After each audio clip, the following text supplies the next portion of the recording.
በስመ አብ ወወልድ ወመንፈስ ቅዱስ አሐዱ አምላክ አሜን።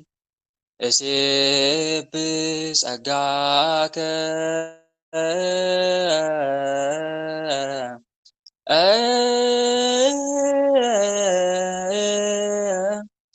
ኦ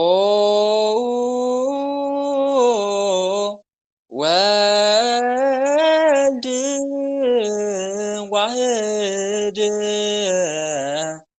መዓልተ ወሌሊተ ንፌኖ አኮቴተ በእንተ ፍቅረ ሰብእ በአውደ ጲላጦስ ዘሞተ። አቤቱ እናመሰግናለን፣ ጸጋን እናመሰግናለን። ወልድ ዋህድ ሆይ ስለ ሰው ፍቅር በጲላጦስ አውድ የሞተውን ምድረ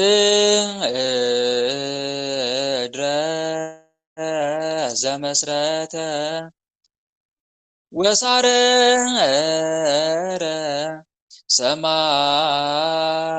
ሰማያተ ከመ ገብር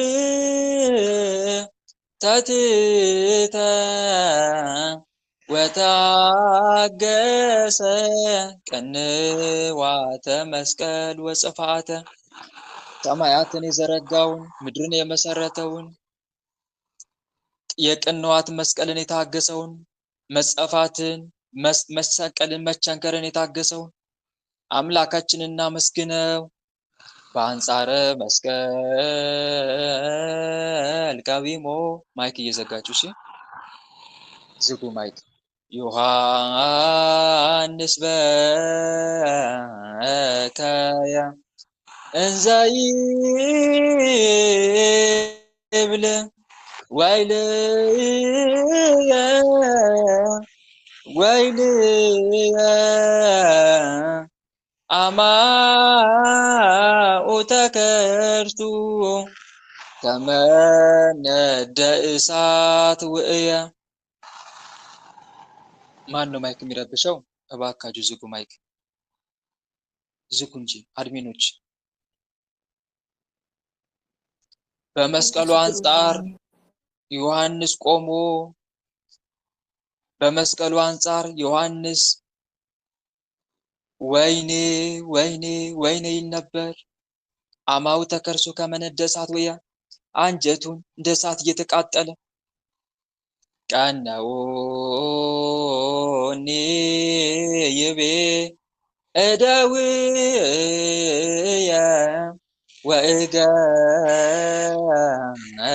ወእገርየ ወሆለቁ ሁሎ አዕጽምትየ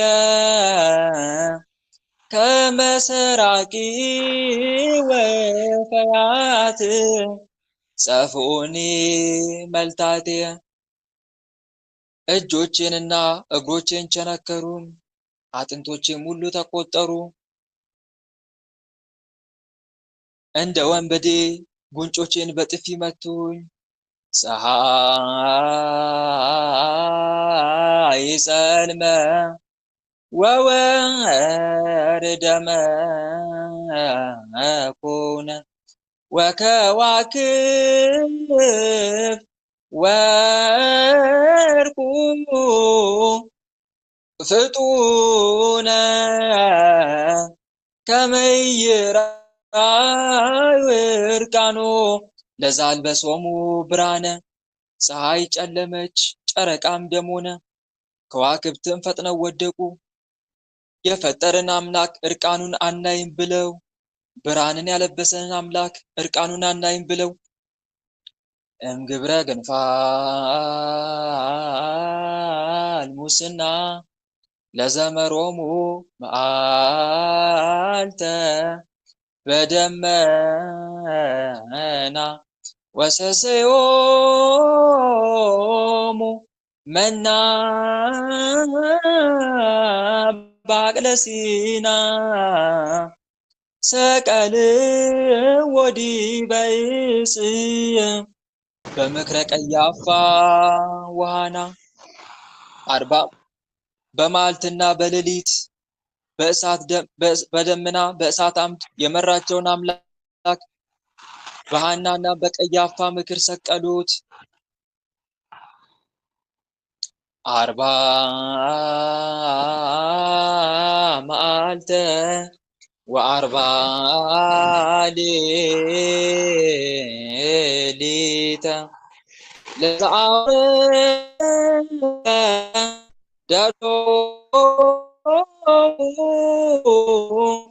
ህስተ የሰናይ ደይዎ 40 መዓልትና 40 ሌሊት እያወረደ የመገባቸውን አምላክ አትንፈሉት። ወስገ ለዕብራዊ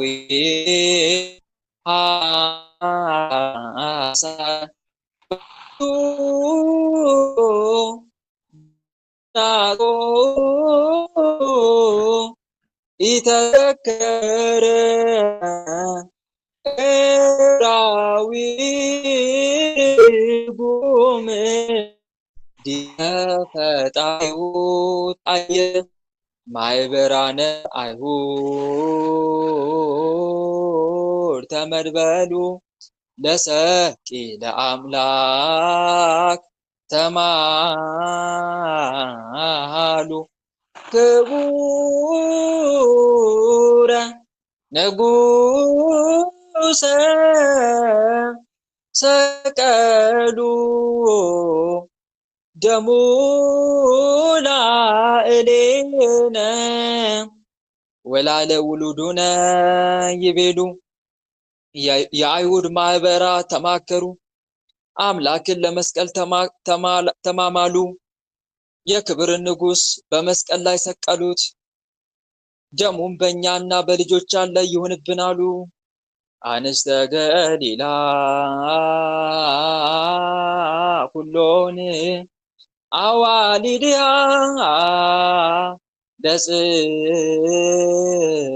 ለጽዮን አስቆቀዋሆ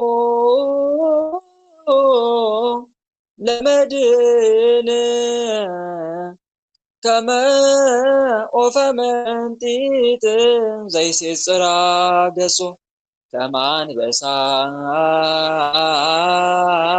ተንሳይከ እምክቡድ ንዋምከ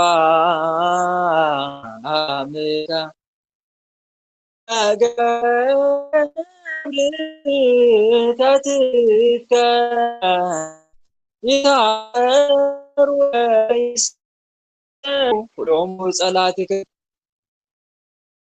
እንዳነሳ ተነሳ ጣቶች ሁሉ ሰባከ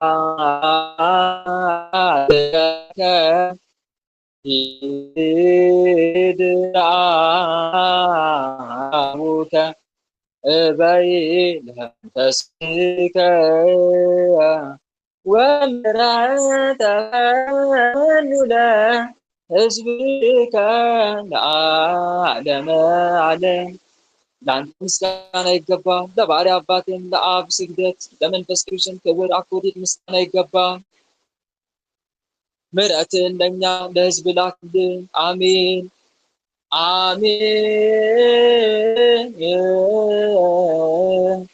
ጸሎታ ለማርያም ወስለታ ያድነን ማተወልዳ ጸሎታ ለማርያም ወስለታ ለሕዝበ ክርስቲያን ይጠቦ ማተወልዳ ጸሎታ ለማርያም ወስለታ ከነፍሳተ ሙታን ያድኖ ማተወልዳ ጸሎታ ለማርያም ወስለታ ለሀገሪቱና ኢትዮጵያ ገባ ማተወዳ ጸሎታ ለማርያም ወስለታ ላግብርታ ወላይ ማታ ተኩነነ ውልታ ኦ ማርያም አይብጊ ጸሎትነ ቅድመ መንበሩ ለእግዚእነ። ይቅርታው ቸርነቱ ከሁላችን ከህዝበ ክርስቲያን ጋር ይሁንና ጌታችን ኢየሱስ ክርስቶስ መድኃኔዓለም ያደረገው ተአምሪ ነው። ይሰማችኋል ግን አይደል? እኔ ጋር ትንሽ ዝናብ እየዘነበ ስለሆነ መልካም። እሺ ክብር ይግባውና የከበረና ከፍ ያለ ጌታችንና የአምላካችን ኢየሱስ ክርስቶስ እመቤታችን ከድንግል ማርያም የተወለደ የመድኃኔዓለምን ክብረ በዓላቶችን ነው እነግራችኋለን። ክብር ይግባውና ከድንግል ማርያም የተወለደ መድኃኔዓለም ነው። በዮርዳኖስ የተጠመቀው 40 ቀንና ሌሊት የጾመው ውሃውን የወይን ጠጅ መድኃኔዓለም ነው። በመከሩት ቀን በሆሳዕና ቤተ መቅደስ ኖሮ በአርብ ቀን ያሉት በሦስተኛው ቀን የተነሳው ወደ ሰማይ ያረገው በሕያዋንና በሙታን ይፈርድ ዘንድ የሚመጣው ክብር ይግባውና መድኃኔዓለም ነው። ክብር ይግባውና የፈጠረው አምላኩ መድኃኔዓለም በቁርጥ ሆነና አብዝቶ የሚወደውን ሰው አንድ ቀን ልብ አድርጉ፣ አንድ ቀን ከውሃ እስከ ማይ የወረደ የክርስቲያን የሚሉ መላእክት ዘውትር ይጠብቃሉ። ስንተ መንገዱ ሁሉ ይጠብቁ ዘንድ መላእክቱን ያዛቸዋልና እንዳለ ክቡር ዳዊት። አስባችሁታል? ምን የሚያደርገው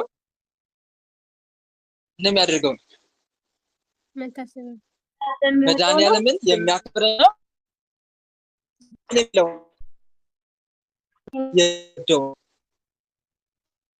የሚወደውን በአንድ ቀን እስከ የክረምት የሚባሉ መላእክት ይጠብቁ።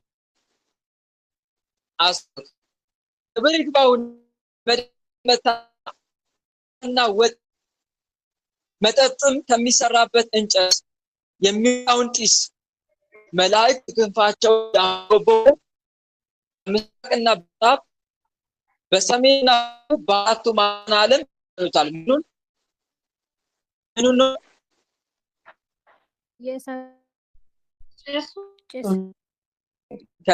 ከእንጨቱ የሚወጣውን ጢስ ይበሉታል በዓለም። ወደሱ የደረሰበትም እሱ ይድናል። በስሙ አምኖ ከመድኃኔዓለም ከጎኑ የተጠመቀ ኃጢአተኛ ክርስቲያንስ ይቅርና አረማዊ እንኳን ቢሆን በዚች ቀን ቢሞት ክብር ይግባውና ለመድኃኔዓለም መታሰቢያ የተደረገው ያጢስ ቢነካው ይድናል። እሱ ለድነት ምክንያት ተሰቅሏልና። ምን የሆነ ከመድኃኔዓለም ከጎኑ በወጣው ውሃ የተጠመቀ ኃጢአተኛ ክርስቲያንስ ይቅርና አረማዊ እንኳን ቢሆን በዚች ቀን አለ ቢሞት ክብር ይግባውና ለመድኃኔዓለም መታሰቢያ የተደረገው ያጢስ ቢነካው ይድናል። እሱ ለድነት ምክንያት ተሰቅሏልና በዛ ቀን ቢሞት ማለት ነው። በነጋውም አለ የካህዲያንን ስራ ቢሰራ መድኃኔዓለም ክርስቶስንም ቢክደው ክብር ይግባውና የመድኃኔዓለም መታሰቢያ ለሚያደርግ እንደ ጥምቀት የተሰየመለት ያጢስ ምን ይሆናል? ይሻርበታል። ለአንድ ቀን ይድናል። በዛ ቀን እንኳን ቢሞት አስቡት። ምኑ ስለነካው? የመድኃኔዓለም ጥስ ማለት ነው፣ የዝክሩ ማለት ነው። በነጋው ግን የካህዲያን ስራ ምን ይባላል? ቸረብታል። አሁን ዛሬ ቀን አሰብታለ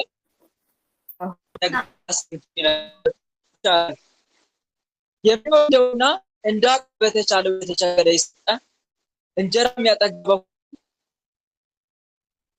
ስለ መሰቀል አስቦ አዛዋን የሰጠ ክብርና ባለሟልነትን በሱ ያገኛል።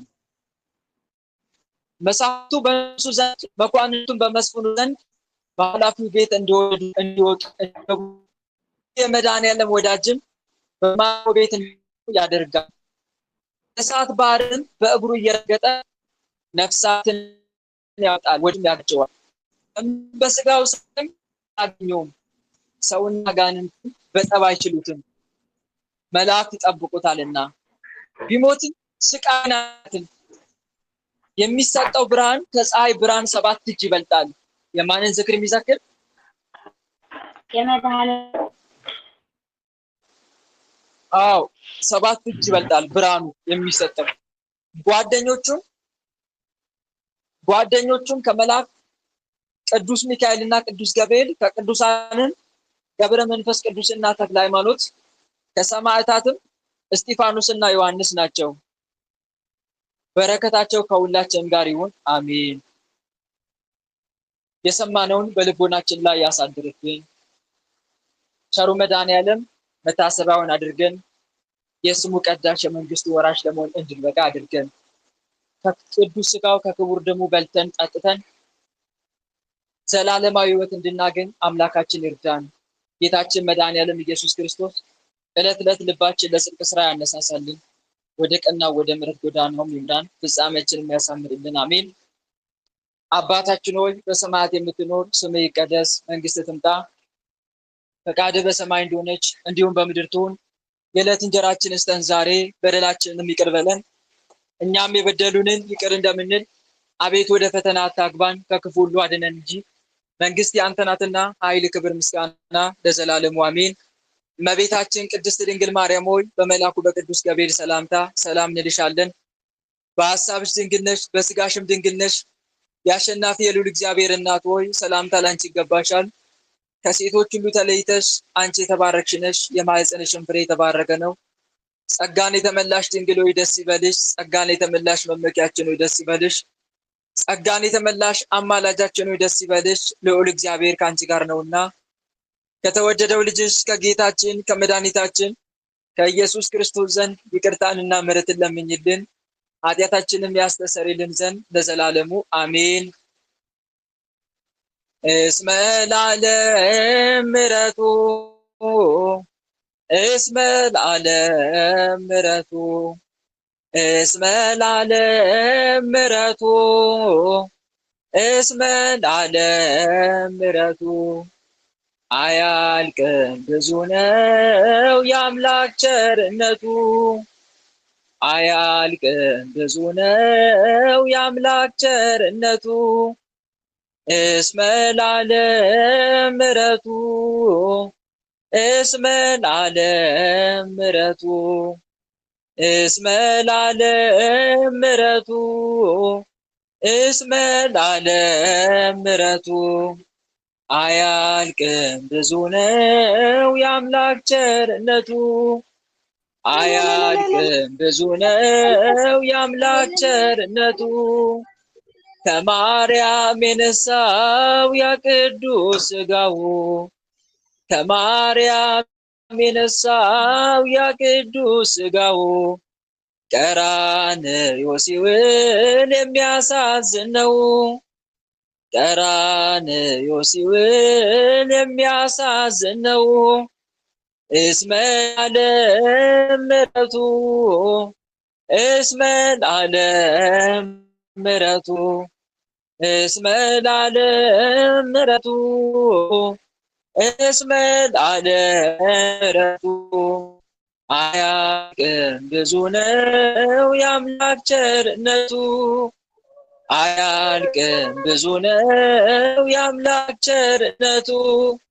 በፈጠረው ፍጥረት እጅግ ተሰቃይቶ በፈጠረው ፍጥረት እጅግ ተሰቃይቶ ነፍሳትን አወጣ ከሲኦል ጎትቶ ነፍሳትን አወጣ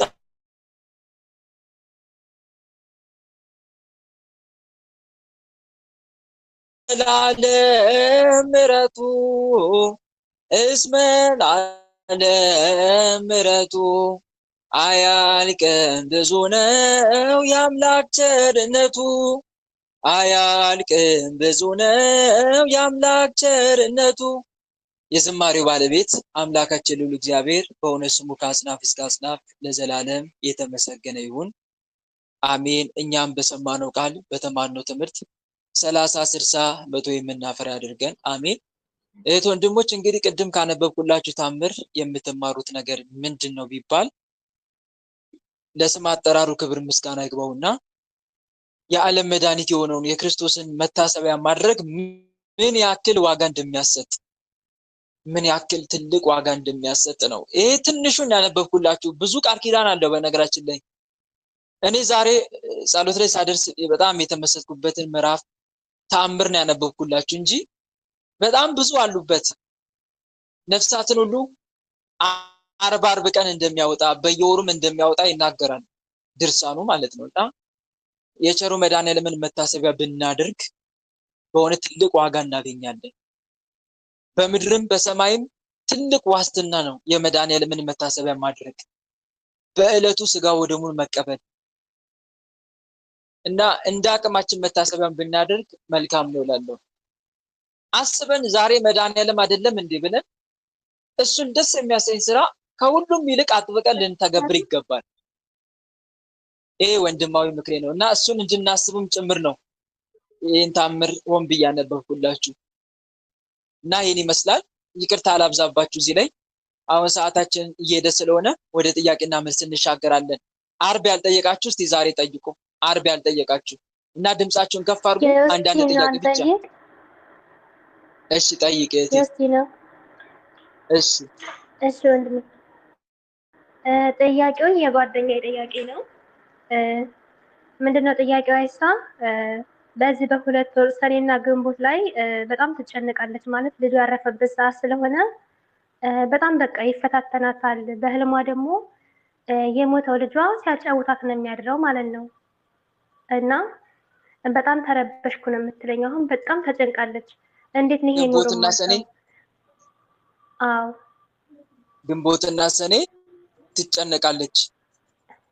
አዎ በጣም ነው የሚያስጨንቃት። ያኔ ልጁ ያረፈበት ወር ስለሆነ እና በቃ ደግሞ በህልሟ ሁሌ የሞተው ልጇ እየመጣ ሲያጫውታት ነው እንትን የምታየው ማለት ነው። እና ይሄ ከምን አንጻር ነው ደግሞ የሚያስጨንቀኝ? ስለምንድን ነው ጥያቄ አላት። እና ደግሞ ሶባዬ ገብታ ራሱ ልጇ እንዴት እንደአጠፋ ምናምን ስትጠይቅ የወንድሟ ሚስት በእንትን በመተት እንደገደለችው ምናምን ተመልሶላታል። በሱባኤ ገብታ ስትጠይቅ ነው። እሺ እና ይሄ ከምን አንጻር ነው? እውነት ነው ወይስ እንዴት ነው? ግራ ገባኝ የማለት ጥያቄ ጠይቀኝ ነው። ለና በጣም ግራ ተጋብታለች አሁን ላይ። ይሄ ኑር እንዴት ነው የማልፈው ብላ በጣም በቃ ሰው ያስጠላታል። ከሰው ጋር መግባባት አትችልም ጭራሽ። ሰው ነው የሚያስጠላት። መልካም። የመጀመሪያው እንደዚህ አይነት ነገር ከምን አንጻር ሊፈጠር ይችላል ከተባለ በሁለት መንገድ ማየት እንችላለን። አንደኛ በተለይ መተት የሚታደስበት ወቅት ናቸው እነኚህ በብዛት አሁን ያለንበትና የሚቀጥለው ወር ግልጽ ነው። አንደኛ ዛሮች ግብራቸውን በስፋት የሚያገኙበት፣ መተተኞች ደግሞ መተታቸውን የሚያጧጡፉበት ወቅት ነው። በተለይ ደግሞ አህዛብ ነው ክርስቲያኑ ከጾም የሚያርፍባቸው ወቅቶች ናቸው አይደል? እነኚህ ጊዜያቶች በመንፈሳዊ ሕይወት የምንዳከምበት ጊዜ ናቸው። በተለይ አብዛኛው ይዳከማል በመንፈሳዊ ሕይወቱ። በአብይ ጾም ሲያሳይ የነበረውን ብርታት አሁን ሚያዝያ፣ ግንቦት፣ ሰኔ አካባቢ ላይ ድክም ይላል። በዚህ አማካይነት ሰው ሲደክም፣ ሰው ጸሎት ሲያቋርጥ ማንም ይጠነክረው? ሰይጣን ይበረታል፣ በጣም ይጠነክራል። አንዱ ከዚህ አንጻር ነው። ስለዚህ ከሁለት አንጻር ልናይ እንችላለን። አንደኛ መተት የሚታደስበት፣ ሁለተኛ ደግሞ ዛሮች ግብራቸውን የሚፈልጉበትና የሚያገኙበት ወቅት በመሆኑ ፈተናው ይበዛል። ይሄ የታወቀ ነው። ስለዚህ ምን ማድረግ አለበት እንደ አንድ ክርስቲያን ከተባለ ከቅዱስ ቁርባን የተለየ ህይወት ሊኖረው አይገባም። በተለይ በእነኚህ በበዓለ ሃምሳ ወቅት ቅዳሴም ጠዋት ነው። በዓለ ሃምሳን በተመለከተ የጌታን ትንሣኤ በተመለከተ ቅዳሴ ይቀደሳል በየቦታው በዓለ ሃምሳን። ስለዚህ እነኚህን ጊዜያቶች ብቻ በየጊዜው ካልሆነም ደግሞ እሁድ ቀን ቶሎ ቶሎ መቀበል ያስፈልጋል ቅዱስ ቁርባን። እናም ደግሞ በጸሎት መበርታት፣ መዝሙረ ዳዊትን አለማቋረጥ፣ ውዳሴ ማርያም ማድረስ፣ በጸሎቷ መጠመቅ፣ እያንዳንዲቷ ሌሊት አሳልፎ መስጠት። በተረፈ ደግሞ የሞተው አካል ደግሞ ወይም ደግሞ ሕፃን ልጅ ከፍ ያለ ከሆነ እግዚአብሔር አምላክ እንዲያስበው የሚገባውን ነገር እንደ ቤተክርስቲያን ስርዓት ማድረግ ነው የሚጠበቀው ማለት ነው። ግልጽ ነው አይደል? ሌላው ደግሞ እንደዚሁም ደግሞ የሚታደሱ መናፍስቶች፣ ግብር የለመዱ መናፍስቶች እነሱም የሚረብሹን ካለ በጸሎት በመቁጠሪያ እና በስግደት ስርዓት ማስያዝ ነው። ከሷ የሚጠበቀው ይሄ ነው። እሺ ወንድሜ አመሰግናለሁ። ጥያቄው ተመለሰ? አዎ ተመልሶልኛል። ግን አስገ ወደው የምትቀበልበት ሀገር አይደለችም ያለችው እና ሳውዲ ነው። በጣም በቃ ትጨነቃለች። አሁን እኔ በመውራት ሰዓት የሆነ በቃ እንዴት ነው ይሄን ጊዜ የማልፈው ማለት በቃ ውስጤ ይጨነቃል። በጣም ነው በቃ የሆነ ልጇን እለት በእለት ነው የምታየው ማለት ነው። እና ለምንድን ነው እሱ በህልሜ እየመጣ የሚያጫውተኝ? ይኸውልሽ አንደኛ ትናንትን ያሻገረ አምላክ ዛሬም እንደሚያሻግር ማመን ነው አይደለም እንዴ? ትናንትን ያሻገራት ማን ነው? እሱ አይደለም? ተጨንቃ የምታሳልፈው ምንም ነገር የለም፣ እግዚአብሔር ነው የሚያሳልፈው። የሚያስጨንቃችሁን ሁሉ በእርሱ ላይ ጣሉ ተብሎም ነው የተጻፈው። ስለዚህ የሚያስጨንቃትን በእርሱ ላይ መጣል ነው። ሌላው ደግሞ የጸሎት ህይወት ይኑራት። ቅዱስ ቁርባን መቀበል ባትችል እንኳን ካለችበት አንፃር የጸሎት ህይወት ሊኖራት ግድ ነው። የጸሎት ህይወት ሲባል ደግሞ ይሄ ዝም ብሎ በዘፈቀደ የምንጸልየው አይደለም። ቋሚ የሆነ ጸሎት ያስፈልጋታል። መዝሙረ ዳዊት የየዕለቱን እያደረሰች በጸሎቷ መጠመቅ። ግልጽ ነው። የጸሎት ህይወት ያለው ሰው ሰላም ያገኛላ። ጸሎት የነፍስን ተራ ስሜት ጸጥ ያደርጋል፣ የቁጣን አመጽ ያበርዳል። ጸሎት ማለት በህይወት መጠጊያ ማዕበል ውስጥ ወደብ ነው። በህይወት ማዕበል ውስጥ መጠጊያ ወደብ ነው። ማዕበል ለሚያንገላታቸው መልህቅ ነው። የፈሪው መጠጊያ ቅጽር ነው። ምን ካላችሁኝ ጸሎት የድሃው ሀብት ነው፣ የባለጠጋው መዳኛ ነው። ማን ነው የባለጠጋው ደህንነት፣ የታማሚው መዳኛ ነው። ምን ካልሽኝ ጸሎት። ስለዚህ ከጸሎት ህይወት የራቀ ህይወት ሊኖራት አይገባም። በጸሎት ትበርታ። እያንዳንዷን ቀን ደግሞ አሳልፋ ትስጠው ለመድኃኒዓለም። ሌላው ለልጁ መታሰቢያዋን ታድርግ። በስሙ መታሰቢያ እንዲደረግለት ማድረግ። ለሞተ ሰው ተስካር ማውጣር አትተው አይደል የተባለው የተጻፈው። ስለዚህ መታሰቢያውን ታድርግለት። በስሙ ቅዳሴ እንዲቀደስ፣ ቅዳሴ ላይ ስሙ እንዲጠራ ማድረግ። ሌላው ደግሞ በደንብ መረዳት ያለባት ነገር ልጇን የገደለ መንፈስ እሷ ጋርም አይጠፋም። ግልጽ ነው። እሷ ጋርም አይጠፋም። እሷንም ይፈታተናታል። ልጇንም እየተመሰለ ሊመጣ ይችላል፣ ሊያስጨንቃት ይችላል፣ ሊረብሻት። ግን እሷ እንደዚህ አይነት ነገሮችን ስታይ አንደኛ ልጇን በጸሎት ማሰብ የሚደረግለትን ነገር ታደርግለታለች። እሷም ደግሞ በጸሎት ትተጋለች። ልጇን የገደለው መንፈስ ደግሞ በጸሎት ትዋጋዋለች ማለት ነው። ግልጽ ነው። ይሄን ነው ማድረግ ያለባት። እሺ መልካም። አመሰግናለሁ። ቃል እሺ አሜን። እሺ ወለተ ስላሴ ወለተ ስላሴ መቤት እሺ ሰላም ተሰጥቷ። እሺ አለጃ ሰላም ወንድሜ፣ እኔ ጥያቄ እናትና አባቴ ተለያይተው ቢቆርቡ ችግር አለው? ለምን ይለያያሉ? ምክንያቱ መጀመሪያ አባቴ ካህን ነው፣ ግን ንስሐ እንግባ አብረን እንቁረብ ስትለው እሱም መቁረብ አይፈልግም፣ አብሮ መቁረብ አይፈልግም። እኔ እኮ እየቆረብኩ ነው ሁሌ ነው የሚለው፣ ግን ንስሐ መግባት መቁረብ አይችልም፣ አይፈልግም። ካህን ከሆነ ቆይ ካህን ከሆነ እንዴት ነው የማይቆርበው? ለምንስ ነው የማይቆርበው? ካህን ከሆነ እኮ በነገራችን ላይ እየቀደሰ ነው ማለት ነው። ራሴ የማቆርብ ነኝ፣ ይቀድሳል። እኔ ራሴ የማቆርብ ንስሐ የምሰጥ ነኝ፣ እኔ ንስሐ አልገባም ነው የሚለው። እሱ ትዕቢት ነው። ግን ይኸውልሽ አንድ ነገር አለ። ማንኛውም ካህን የቀደሰም ይሁን ዲያቆን እኮ ሳይቆርብ አይወጣም። ይሄን ታውቂያለሽ እህቴ? ሳይቆርብ አይወጣም። ዲያቆንም ይሁን ካህን ቅዳሴ ከገባ አምስቱ ልዑካን አሉ።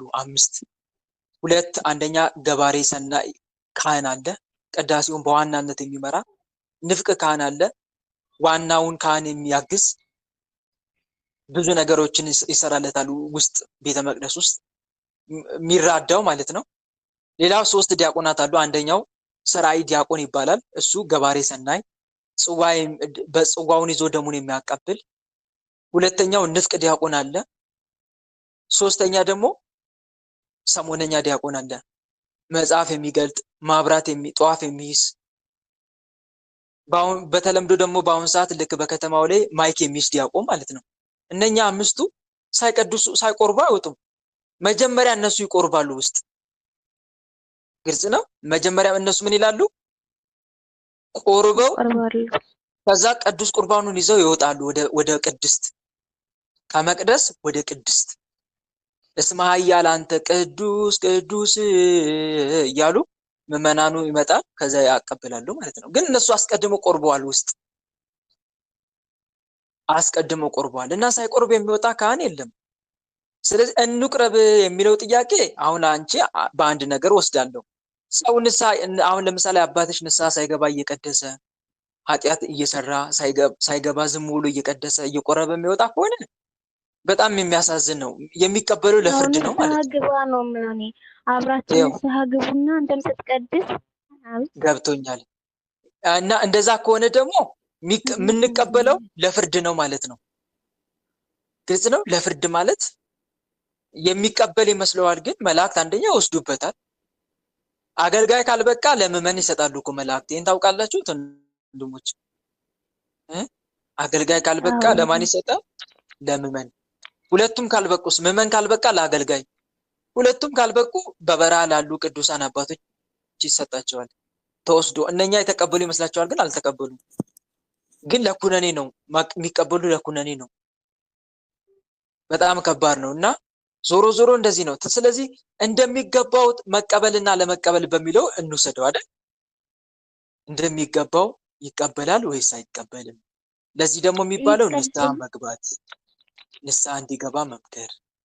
አዎ አባቴ ትቆርባለህ፣ እሱን አውቃለሁ። ነገር ግን ንስሐ ደግሞ ገብታችሁ ከክፋት ስራ ተመልሰን በፍጹም ልባችን እግዚአብሔርን እያመለክ ነው ብንቀበል ደግሞ መልካም ነው። አንተም ታውቃለህ አባቴ፣ እኔ ለአንተ አልነግርክም። ንስሐ ስጋው ደግሞ በአግባቡ ሳንቀበል የምንቀበለው ከሆነ ለኩነኔ እንደምንቀበል፣ በተለይ አንቺ የምታውቂው ግን አባትሽ ያለበት የክፋት ስራ ካለ ልልሽ ፈልጌ ነው። ግልጽ ነው። እሱ ነው። በዚህ መልኩ በጥበብ ትመክሪዋለሽ። ይሄ ነገር እያልሽ ግን በጣም ጥንቃቄ ልናደርግ ይገባል። አይቀበሉንም። ተለቅ ከኛ ከፍ ያሉትን በማድረግ ልንመክር ስንል ለእነሱ ዝቅ ብሎ መታየት ስለሚሆንባቸው አይቀበሉም። ግን የሆነ ስንናገር በጥበብ ነው የሚመከረው። ታዲያ የሚመከረው በጥበብ የሆነ አንቺ አውቀሽ ጥያቄ ጠይቂያለሽ፣ እንዲያስብበት የለም አባቴ አቤት ስጋው ደሙን ያለ አግባብ ተደፋፍረን ብንቀበል ኃጢአት እየሰራን አገልጋይም ይሁን ምዕመን ምንድነው ጣፈንታው ትያለሽ? አይሻልም? በጥበብ እኮ እየመከርሽው ነው። የዚህ ሰዓት ንስሐ አባትሽ ማን ነው? ካህኑ ምን ይላል? አባትሽ እንደዚህ ይላል፣ እንዲህ ይላል ይላሉ አይደል? ያብራሩልሻል። ስጋው ደሙን በድፍረት ብንቀበል እንዲህ አይነት ነገር ካረኛ ቤት እኮ ይሄ ነገር ትያለሽ። ቀስ ብለሽ ደግሞ ከዛ አያስቡትም። ይሄ ነገር ልባቸው ውስጥ አይቀርም።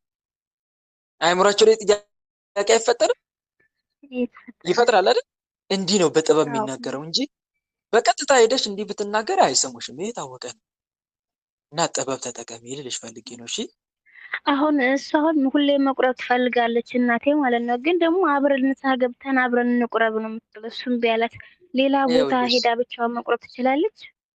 አይደለም። ለምን ሌላ ቦታ ትሄዳለች? እሷ ራሷ ንስሐ ትግባና ዝም ብላ ትቁረብ።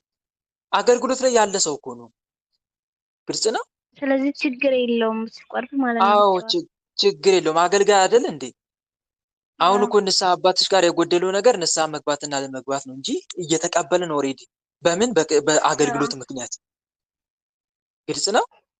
በአገልግሎት ምክንያት በዛም ሆነ በዚህ እየተሳተፈ ነው። ለድፍረት ተቀበል አልተቀበለ እሱ የማን ፍርድ ነው? የእግዚአብሔር ፍርድ ነው። ግን አሁን እናትሽ ርቃ ራሱ መኖር እኮ ትክክል አይደለም። ይሄ አሁን ካህን እየተቀበለ ሚስት ሳትቀበል መኖር ይሄ እኮ ነውር ነው። በነገራችን ላይ ግልጽ ነው። የትኛውም ይኸው የዲያቆንም ሚስት ትሁን የካህንም ሚስት ትሁን ባህሏም የሚቀድስ ከሆነ ባህሏም የሚያገለግል ከሆነ እሷም አብራ እየሄደች ቶሎ መቀበል አለባት። ግልጽ ነው። ይሄ ግዴታ እኮ ነው። አንድ አካል ናቸው።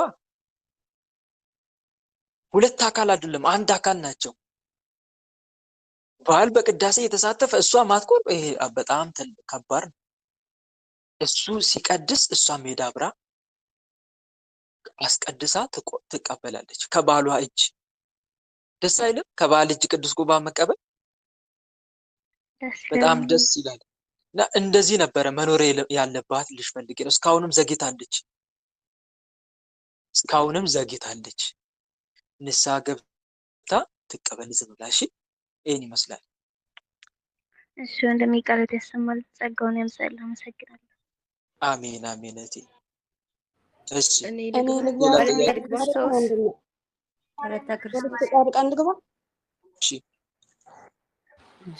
ቃሎት ያሰማልን ወንድማችን። አሜን። እኔ ምን ልጠይቅን የፈለኩት እግዚአብሔር ይመስገን በአንተ ብዙ ህይወት ተቀይሯል። አሁን ግን አንድ ግራ የገባኝ ነገር አለ። አሁን አባቴ ባለፈው እሑድ ወድቆ ማለት ነው ሆስፒታል ነው ያለው እና በግራ በኩል ስለተጋጨ ትንሽ ደም ነገር ፈሶበታል። አሁን ትንሽ አይናገርም እና በግራ በኩል ደግሞ ስለተጋጨ በቀኝ በኩል እጁና እግሩን ማንቀሳቀስ አይችልም። እሺ እና አሁን ግራ የገባኝ ነገር እኔ ይሄ ማለት ከኖርማል ነው ወይስ የአጋንንት ሴራ የአጋንንት ክፋት ማለት ከየት እንደመጣ ግራ ገብቶኝ ነው። መልካም። ግን አባትሽን ንስሐ አስገብተሻል? ለቅዱስ ቁርባን አብቅተሻል? እስቲ ይሄንን ንገሪኝ።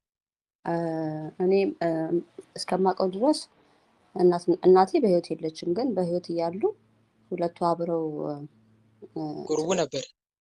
ይቆርቡ ነበረ። እሺ ከዛ በኋላ ግን አባቴ በጣም በእድሜ የገፋ ነው እና ብዙ አቅም የለውም። ብዙ የጤና ችግር፣ የደም ብዛቱም ሁሉም ስኳር ምናምን ስላለበት መሄድ አይችልም፣ መቆም አይችልም፣ አይቀበልም። እሺ ስለዚህ እስካሁን አልተቀበለም ማለት ነው። ርቋል ማለት ነው ከቅዱስ ቁርባን ከራቆ ሰንብቷል። ስለዚህ መጋለጡ ያለ ነው ማለት ነው። ይጋለጣል ማለት እንግዲህ ከቅዱስ ቁርባን ርቋል አይደል? አዎ። ከቅዱስ ቁርባን ከራቀ ደግሞ ለፈተና ተጋላጭ ይሆናል። የመሆኑ አድቫንቴጅ ይጨምራል ማለት ነው። አንድ መረዳት ያለብሽ ነገር ነው። ግን ለምን አንቺን ግራ ገባሽ? ቆይ እኔ አሁን የምፈልገው ነገር እሱን ነው።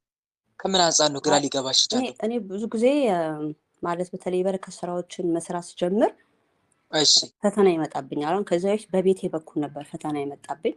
እኔ ባላደረኩት ምንም ነገር ባላጠፋው ጥፋት በቤቴ በኩል ችግር መጥቶብኝ፣ ግን እኔ ለመድኃኒዓለም በቃ ሁሉን ነገር ለእሱ አሳልፌ የሰጠሁት መዝሙረ ዳዊትን እየጸለይኩ በኋላ እንኳንስ እኔ የእኔ ጥፋት ሊሆን ቀርቶ ጭራሽ የተደበቀ እኔ የሚገባኝን ብር ብዙ ብር ወደ እኔ ተመለሰልኝ ማለት ነው።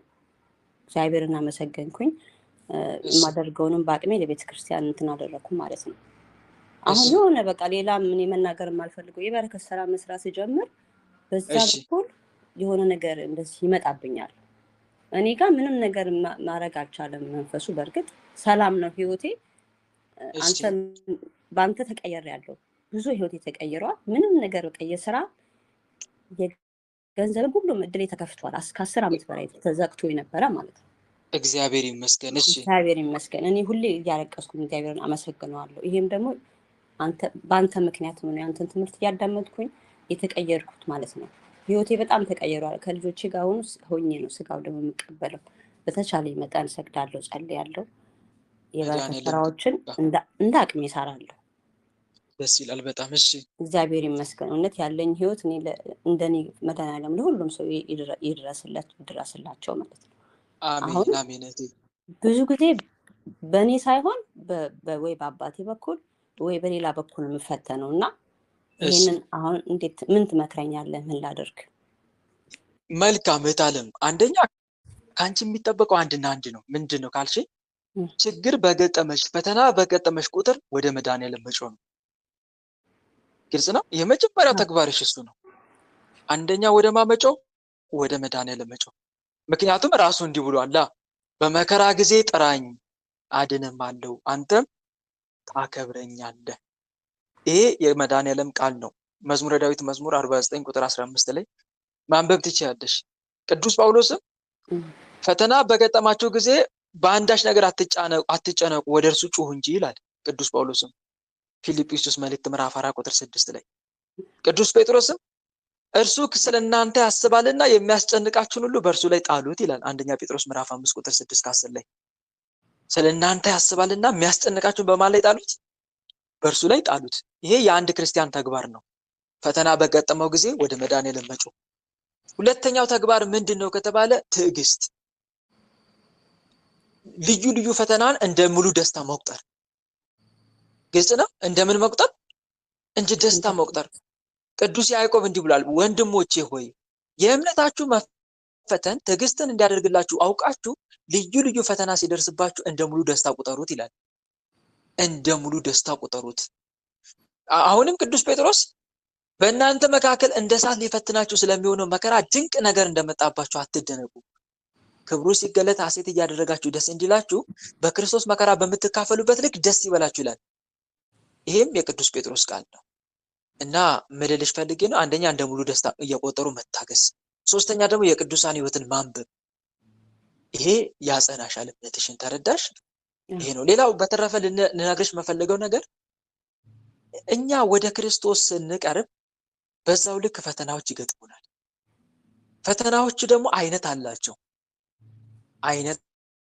ስልሽ አንዳንዱ ፈተና በቀጥታ የኛን ሕይወት የሚያመሰቃቅል ነው ወይ ጤንነት ላይ የሚያተኩር ሊሆን ይችላል። ተረዳሽ? ምን ላይ? አዎ ይሄ በጣም ከባድ ነው አይደል? በጤንነት ሰው ሲፈተን አይከብድም? በጣም ነው የሚከብደው። በተለይ እኔ አስታውሳለሁ ስንክሳርን ባለ ያን አንብቤላችሁ ነበር የዛሬ ዓመት አባ ሚሳኤል የሚባል እንዴት እንደተፈተነ ከቤተሰቡ ወጣ በ20 ዓመቱ።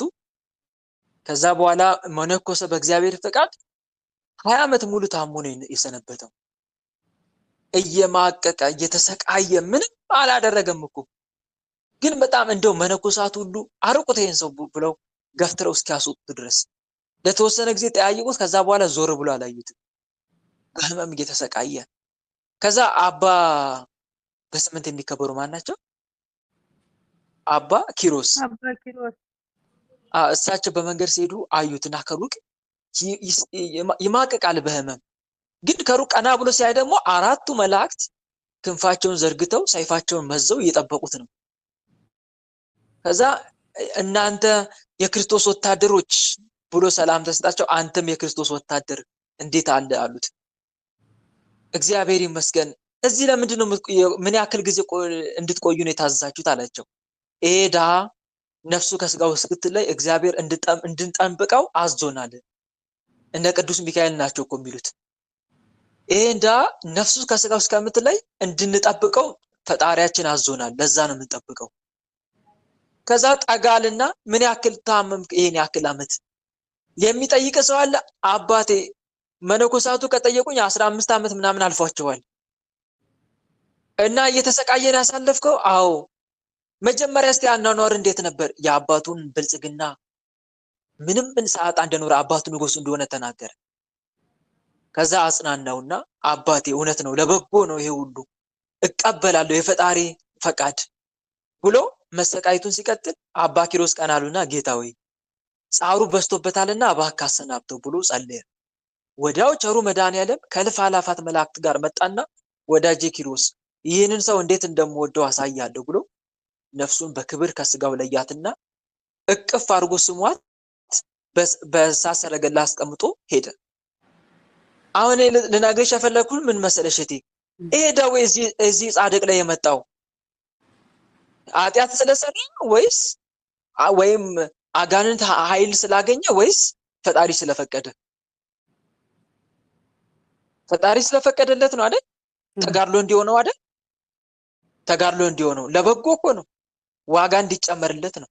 ልክ ወርቅ በእሳት እንደሚፈተነው አይነት ፈተና ማለት ነው። አንድ መረዳት ያለብሽ ነው። በጤና አይደል የተፈተነው ይሄ ሰው፣ በጤናው ነው የተፈተነው። ሌሎች ደግሞ በምን ይፈተናሉ መሰለሽ? አጠገባቸው ባለው ነገር እነሱን አይነካቸውም። እነሱን አይነካቸውም፣ ግን አጠገባቸው ያሉትን ነገሮች ይፈተናሉ። ለምሳሌ ማን በዚህ ነገር ላይ የተፈተነ ማን አለ ካልሽኝ ኢዮብ አሁን ህይወቱ ነክቶታል ሰይጣን አልነካውም አይደል? ግን የሱ የሆነውን ነገር እንዳለ አላጠፋም፣ አጥፍቶታል። ለምን? በእግዚአብሔር ስለታመነ። እንደዚህ የሚፈተኑ አሉ ልሽ ፈልጌ ነው። ግን እንደዚህ አይነት ፈተና ግን ልክ ወርቅ በእሳት እንደሚፈተን አይነት ፈተና እንደሆነ ተገንዝበን ልንታገስ ይገባል ለማለት ያክል ነው። እሺ እህቴ፣ ይሄ በተለይ መጀመሪያ ዓለማዊ ሆነው ወደ መንፈሳዊነት ሲመጡ መንፈሳዊነታቸው ሲያጠነክሩ ፈተና የሚገጥማቸው አዲስ አይደለንም እኛ። ለምሳሌ የቀለሚንጦስ እናት አቤት እንዴት እንደተፈተነች በገዛ ልጆቿ። ገድለ ሐዋርያትን አንብባችሁ ከሆነ እንዴት እንደተፈተነች ሁለቱ ልጆቿን ገና በልጅነቷ አታ ልክ ክርስቲያን እንደሆነች ምጽዋታቸው መጸውቱ ለሰው እንዳለ ሲመጸውቱ ድሆች ሆኑ። ያን ሁሉ ከዛ ንጉሱ ማን ነው ባሏ ተጠርቶ ወደ ንጉስ ሲሄድ ንጉሱ አይ ከኔ ጋር በቃ ለተወሰነ አመታት ቆይ ብሎ አስቆየው። ሚስቱ ከሁለት ልጆቿ ጋር ብቻዋን ስትቀር የገዛ የወንድሟ የባሏ ወንድም መጣና ካልደፈርኩሽ ሚስት ያረግሻለሁ፣ ባልሽ ሞቷል፣ እስቲ ታገሰኝ። አይሆንም አለችው። በግድ ሊወስዳት ሲሞክር 3 ቀን ስጠኝ ብላ እንደገና አምልጣው ሄዳ በባህር እየተጓዘች ስትሄድ ማዕበል ተነስቶ አራራቃቸው ልጆቿን እና እሷን። ሁለቱም የመርከብ ስንባሪ ተንጠልጥለው ወጥተው ሄዱ። አንደኛው ሌላ ሀገር፣ አንደኛው ሌላ ሀገር። እሷ ብቻዋን ቀረች። አስበሻ? ከባድ አይደለም ይሄ ፈተና እህቴ? በጣም ይሄ ሁሉ ምን ከሆነች በኋላ ነው? ክርስቲያን ከሆነች በኋላ ከተጠመቀች በኋላ። ይህ ክርስትና ምንድነው?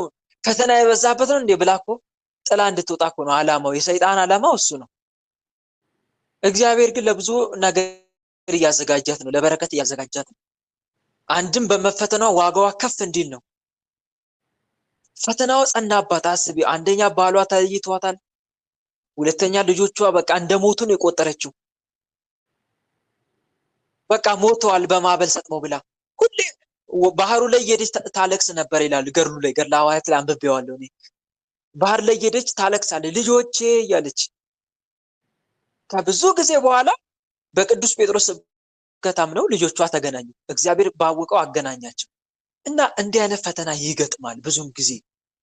ግን እግዚአብሔር እንደምንችለው አይነት ፈተና እንድንፈተን ነው እንጂ የሚፈቅደው ከአቅማችን በላይ እንድንፈተን አይፈቅድም። ግልጽ ነው። ከአቅማችን በላይ እንድንፈተን አይፈቅድም። ሁሉም እንደ አቅሙ ነው የሚፈተነው።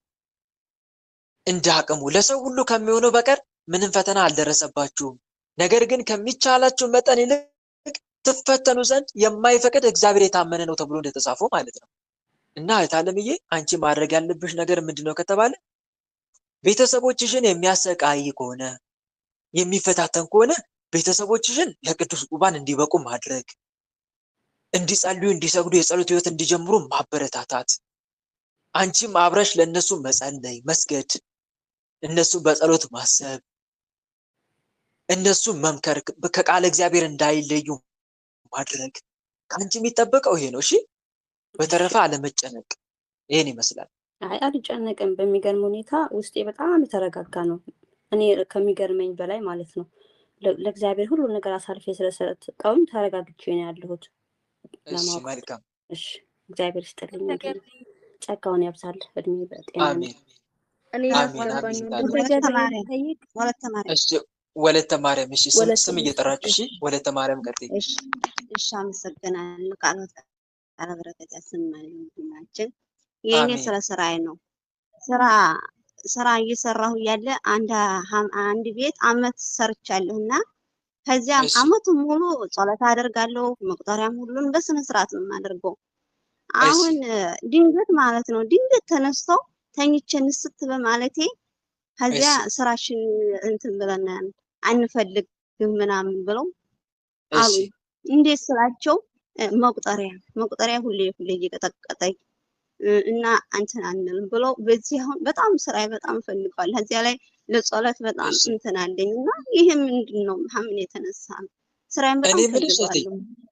እኔ ምልሽ ያለምንም ማስጠንቀቂያ ነው ከመሬት ተነስተው እንዲህ ያሉሽ? በቃ በህልም የሚገርመው በህልም ምን አሳይቶኝ መሰለህ? አንዲት ጥቁር ሴት መጥታ አንዲት ጥቁር ሴት መጥታ እንጀራ ስጭኝ ትለኛለች። እዚህ እንጀራ ስጭኝ ብላ ያንን እንጀራ ግን እየሳቀይብኝ ነው እንጀራ ስጭኝ የምትለኝ። እንጀራ ስጭኝ ያንቀጠቀጠኝ ነው ራስ እንጀራ ስጭኝ ትለኝና እዚያ ጥቁር ሴት ናት። እዚህ እውነትሽን ነው ግን እላታለሁ። አዎ ስጭኝ እዚያ እሺ ብዬ ልሰጣት ግብት ብዬ ያንን እንጀራ አውጥቼ ልሰጣት ስል ብን ብላ ጠፋይብኝ። እንጀራውን ሳልሰጣትኝ ጠፋይብኝ። በኋላ ወዲያው ንስት ብዬ እኮ ነው ንስት በማለቴ በቃ እንግዲህ ስራውን እንትን አንልም አንፈልግም ሂጂ ወደ ኢጃዛሽ ሂጂ። በቃ ጥሩ ሰው እኮ ናቸው። ጥሩ በቃ በጸሎት የራሱ በቃ ጸሎት ሳር ምንም እኮ አይሉኝም። በቃ ምድር ተነስተው ይሄን አሉ ይችን ባየኋት ወዲያቸው ማለት ነው። እና ይሄ ምንድን ነው? ዋራ ወጣሁኝ አሁን። እሺ ታለምዬ ይሄ እዚህ ጋር ሲጠየቁ እሺ ዋራ ሲጠየቁ መቁጠሪያውን ፈራ ነው እሱ ነው ያስፈራን። የምትከተክተው መቁጠሪያ ምንድን ነው? እኛ መተት እየመሰል ጸሎቷን ችግር የለም ግን መቁጠሪያው አስፈርቶናል። እንዴት ነው ምንድን መቁጠሪያው በጣም ፈርተናል አሉ። መልካም እና ይሄ ጥሩ እሺ ታለምዬ በጣም ጥሩ ጥያቄ ነው።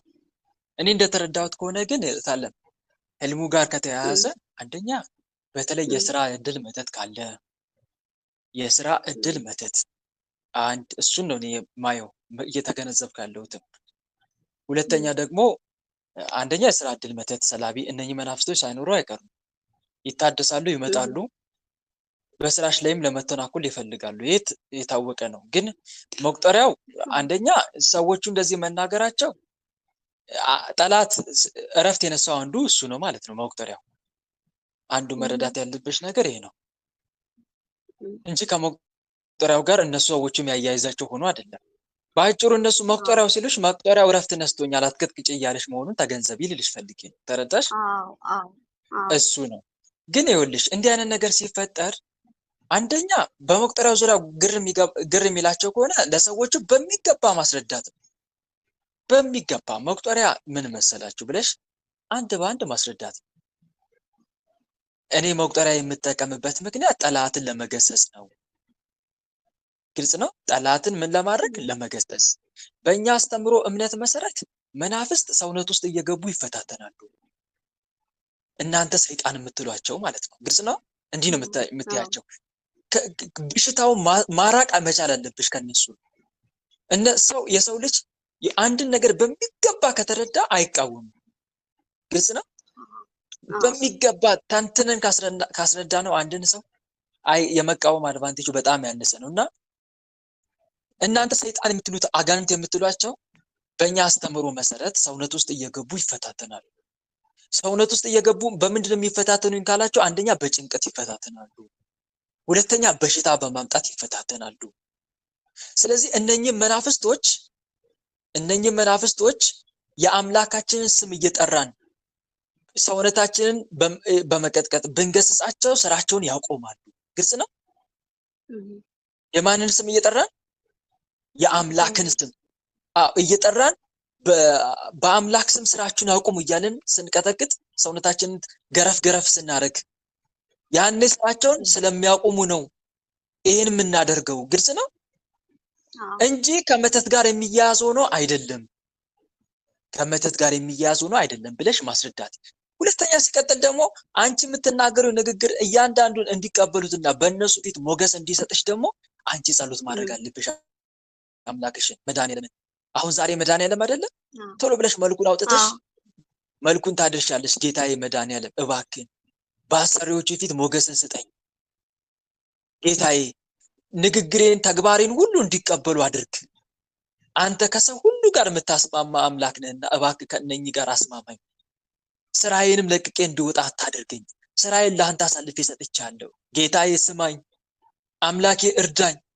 አቤቱ ነፍሴ ወደ አንተ ትጣራለችና እርዳኝ።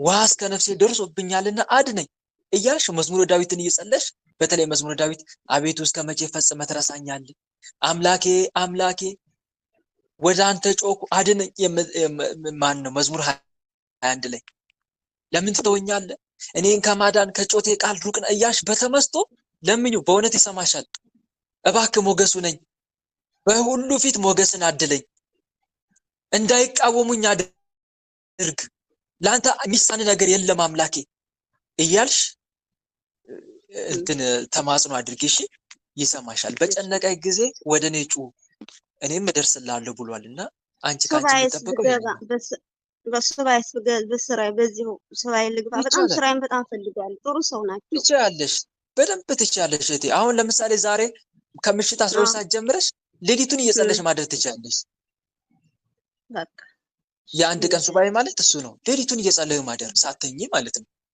አዎ እንደዛም አድርገሽ መጸለይ ትችያለሽ እሺ በተረፈ በርቺ አይዞሽ ገብርኤል ልጠይቅ ወይ ኩን ፍቃደክ እህተ ገብርኤል እሺ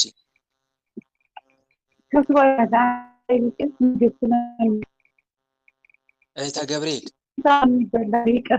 የት ሄድሽ ቀጥያ ቶሎ በይ እሺ ቃለ ሕይወትን ቃለ በረከትን ያሰማልን አመሰግናለሁ የኔ ጥያቄ ጠዋት ማታ ማለት ጠዋት ስነሳ ጸሎት ማድረስ በጣም እየተቸገርኩኝ ነውና አንደኛ ነገር እንቅልፍ በጣም ያስቸግረኛል ተኝቼ ራሱ በቃ አያልቅም ሁለተኛ ጠዋት ስነሳ ሰውነቴ ሁሉ በቃ ሲደበደበኝ ይመስል በቃ ድቅቅ ብዬ ነው የምነሳውና በግድ ተነስቼ በቃ ለጸሎት ማድረስ በጣም ግድ ነው የሆነብኝ በቃ መቆም አልችልም ተኝቼ አድሬ መቆም አልችልም በጣም የተቸገርኩበት ነገር ይሄ እሺ የአዚም መናፍስት ናቸው አታለምዬ ይኸውልሽ ምንጊዜም አንድ ነገር አትርሺ ለጸሎት ልንነሳ ስንል ቀድሞ ሰውነታችን ላይ የሚዘፈዘፉ መናፍስቶች አሉ አንደኛ የአዚም መንፈስ የአየር አጋንንት እነኚህ መናፍስቶች በዋናነት ጸሎት የሚከለክሉ የጸሎት ጸር ተቃዋሚ መናፍስት ናቸው በተለይ የአየር አጋንንት ስለ አየር አጋንንት በረከታቸው ይደርብና ቀሲስ ሄኖክ ወልደ ማርያም በሚገባ ጽፈውታል የአየር አጋንንት የሚል መጽሐፍ አላቸው ታውቃላችሁ አይደል አታውቁም የአየር አጋንንት አንብበሽዋል ደግሞ በደንብ ዘርዝሮን የጻፉት በተለይ ከጸሎት ተቃዋሚ መናፍስት መካከል አንዱ የአየር አጋንንት ነው የአየር አጋንንት አየር ላይ ያንዣብባል ዱካክ ይጭናል በተለይ ሌሊት ለጸሎት ልትነሱ ስትሉ እላችሁ ላይ የሆነ የተከመረ ነገር አስመስሎ ድብታን ጫናን ይፈጥራል ለጸሎት ብድግ ብለን እንዳንነሳ ለጸሎት ራሱ ተቋቁመን ብንቆም እንቅልፍ ነው የሚጭነው የሌለ እንቅልፍ በሐሳብ እንድንታወክ ወይ እንቅልፍ ይጭናል ወይ ደግሞ በሐሳብ እንድንታወክ ያደርገናል ወይ ደግሞ ወገባችን ላይ ተጠምጥሞ ያዝ ያደርገናል ወይ ደግሞ ልባችን እንዲያፍነን ስግደን ልንሰግድ ስንል ያጥወለውለናል እንዲህ አይነት ነገሮችን ይፈጥራል የአየር አጋንንት እንዲሁም የአዚም መናፍስት እንዲሁም ደግሞ የመተት መናፍስት እድሳቶች የመተት እድሳት መናፍስት ቶሎ ብለው በተለይ ጸሎት አስከልክል ተብሎ ልዩ ተልኮ ተሰጥቶት የተላከ መንፈስ ጸሎት እንዳትቆም ለጸሎት እንዳትቆም ጠብቀ ከልክለው አስነፈው ተብሎ የተላኩ መናፍስቶች እነኝም ቶሎ ብለው ቀድመው ሰውነታችን ላይ አዚም ሆነው ይቀመጡና ለጸሎት አሁን እንደ አንቺ እንዳልሽው ድቅቅ እንድንል ያደርጉናል ማለት ነው እንዲህ አይነት ፈተና ደግሞ ለእንደዚህ አይነት ፈተና ደግሞ እንዳንበረከክ ሁነኛ መፍትሄው ምን መሰለሽ ድምጽ ይረብሸኛል እዛ እባካችሁ ማይክ ተቆጣጠሩ ፕሊስ መመናን ማይካችሁን ዝጉና አዳምጡ አድሚኖች ተቆጣጠሩ እሺ ቀድም ሲበዛጋከን እንዴት ልበል አሁንም ማይክ ዝጉ ፈልጌ ዘጋሁት እኔ ራሴ ፈልጌ ዘጋሁት አይገርም ቅድም ምን ነኝ የዘጋሁት የመድኃኒዓለምን ድርሳን ታምር እያነበብኩ አሁንም ምን ነኝ የዘጋሁት እና አድሚኖች እባካችሁ አተኙ አትፍዘዙ ነቃ ብሉና ተቆጣጠሩ መመናንም እያያችሁ ማይካችሁ እና እዚህ ጋር ሁነኛው መፍትሄ ልንገራችሁ ሌሊት ለጸሎት ልንነቃ ስንል አዚም የሚለቅብን አንደኛ የማታ ጸሎት እንጸልያለን አይደል ከመተኛት በፊት ንገሩኝ እስቲ አጸልዩ ከመተኛት በፊት ያኔ አሳስቦ አንድ ያኔ ማሳሰብ ጌታዬ መድኃኒዓለም ሌሊት ለጸሎት እንድነቃ እርዳኝ አምላኬ ወይ የእንቅልፍ ብዛት እንዳያሰጥመኝ አደራ አንተን ለማመስገን ንቁ እንደሆነ አድርገኝ እመቤቴ ሆይ አደራ አንቂኝ ለጸሎት ጠባቂ መላካችሁንም ተማጸኑት ለጸሎት አደራ እባክህ ቀስቅሰኝ ሄራኒን ሲቀሰቀሳት አላያችሁ መንፈሳዊ ፊልም ላይ ቅድስት ሄራኒ ጣማ ፌራኒ የምትባል አላያችሁ እስቲ መንፈሳዊ ፊልም ላይ ያየ ሄራኒ ተነሽ ለጸሎት ማና ስትለው እኔ ምንሽ ነኝና አላት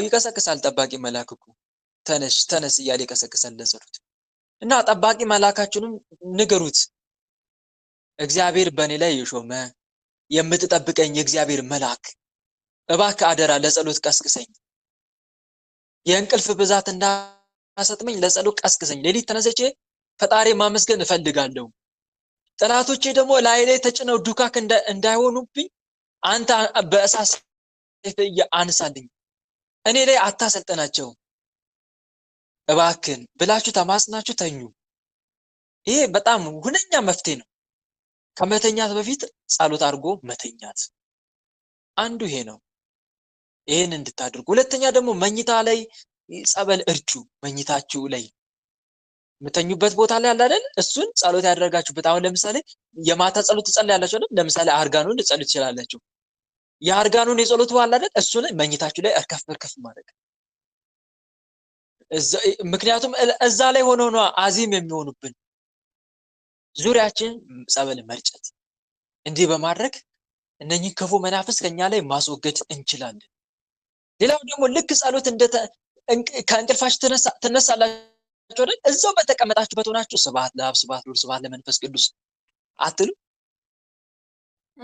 እሱ ላይ ላልኩኝ ግን እንደዛ አሁን ያልከው ታደርግ እነሳን አሁን ቀስቅሱ እንደ እግዚአብሔር ባባክ መብርሃንን ማጽንና ተቀሰቅሰኛለች ጠዋት ላይ ማለት ነው ከዛ እንደዛ አርቂ አለቀም እስር ሰውነቴ ይተሳሰራል እዛው ተኛውበት በቃ የእመቤታችንን ዝም ብዬ አባታችሁ ይላሉ ይቅር በለኝ መንፈሱን ገስጹ አንደኛ ይኸውልሽ ማታ ገስጹ ጸሎት ማድረጉ መልካም ነው ደግሞ መንፈሱን ገስጹ ግልጽ ነው ማታ ገስጹ ልጅ በመቁጠሪያ ተጠቅመሽ ሌሊት ለጸሎት እንዳነቃ ምታስተኛኝ በእንቅልፍ ብዛት ምታሰጥመኝ ክፉ መንፈስ በመድኃኒዓለም ስም ይህን ስራን ታቆም ዘንድ አዛሃለሁ ቅድስት ድንግል ማርያም ታቃጥልህ በእሳት መቀነቷ ተሰር እያልሽ ገስጪውና ተኝ ስተኝ ማታ እሺ ሌላው ደግሞ ምቾት መቀነስ እሺ ምን መቀነስ ምቾት መቀነስ አንዳንዴ በጣም ምቹ የሆነ አልጋ ላይ ምንተኛ ከሆነ በእንቅልፍ አሰጥመን ዱካክ አይበዛም ንገሩኝ ቦታዬ አይመችም አንድ ቦታዬ ከነሱ ጋር ስለሆነ ከዛ መቀየር አልችልም መቀነስ ስልሽ ለምሳሌ እንበልና ምተኝበት አለ አይደል እሱን እኮ ነው የምልሽ እኮ ከዛ መውረድም አልችልም መቀየርም አልችልም አሰሪዎችሽ የሚያስተኙሽ ቦታ ላይ ነው የምተኙ ማለት ነው እኔ ከሴትዬ ጋራ ነው አንድ ላይ ከሷ ጋራ ነው ሜዳም አይደለም ቦታ አይመችም ያው በቃ የሆነ እንትን አለ መኝታ ተደርጎልኝ እዛ ከዛ ነው ሌላ ቦታ የለኝም መልካም ግን አሁን ያልኩሽን አድርግሽ ማታ አንደኛ መገሰጽ ገስጾ መናፍስቶቹን አስሮ መተኛት ልምድ አድርጊ ሁለተኛም ደግሞ ይልሽ ጌታ ይቅር በለኝ ብሎ በዛው መተኛ ሳይሆን እዛው በተኛሽበት ስብሐት ለአብ ስብሐት ለወልድ ስብሐት ለመንፈስ ቅዱስ ያልሽ ከጸለሽ በኋላ ጌታ ሆይ አንቃኝ ጌታዬ ኢየሱስ ክርስቶስ ሆይ አንሳኝ መመኪያዬ መድኃኒዓለም ሆይ ማረኝ ይቅር በለኝ እያልሽ መነሳት በተለይ ዕለተ ምጽአትን አስቢ አንድ ሰው እኮ ከእንቅልፉ ሲነቃ እነሳለሁ በዕለተ ምጽአት በፍርድ ፊት እቆማለሁ ማለት ነው አይደል እንዴ አይደለም ተሳሳት ንገሩኝ ሲተኛ እሞታለሁ እኮ ነው ሲነሳስ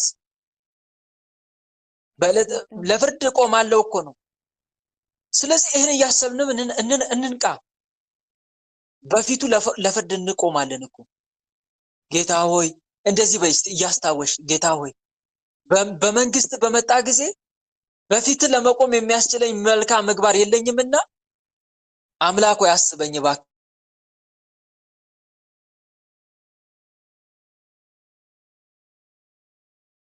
ድምፅህ አይሰማም ወንድማችን።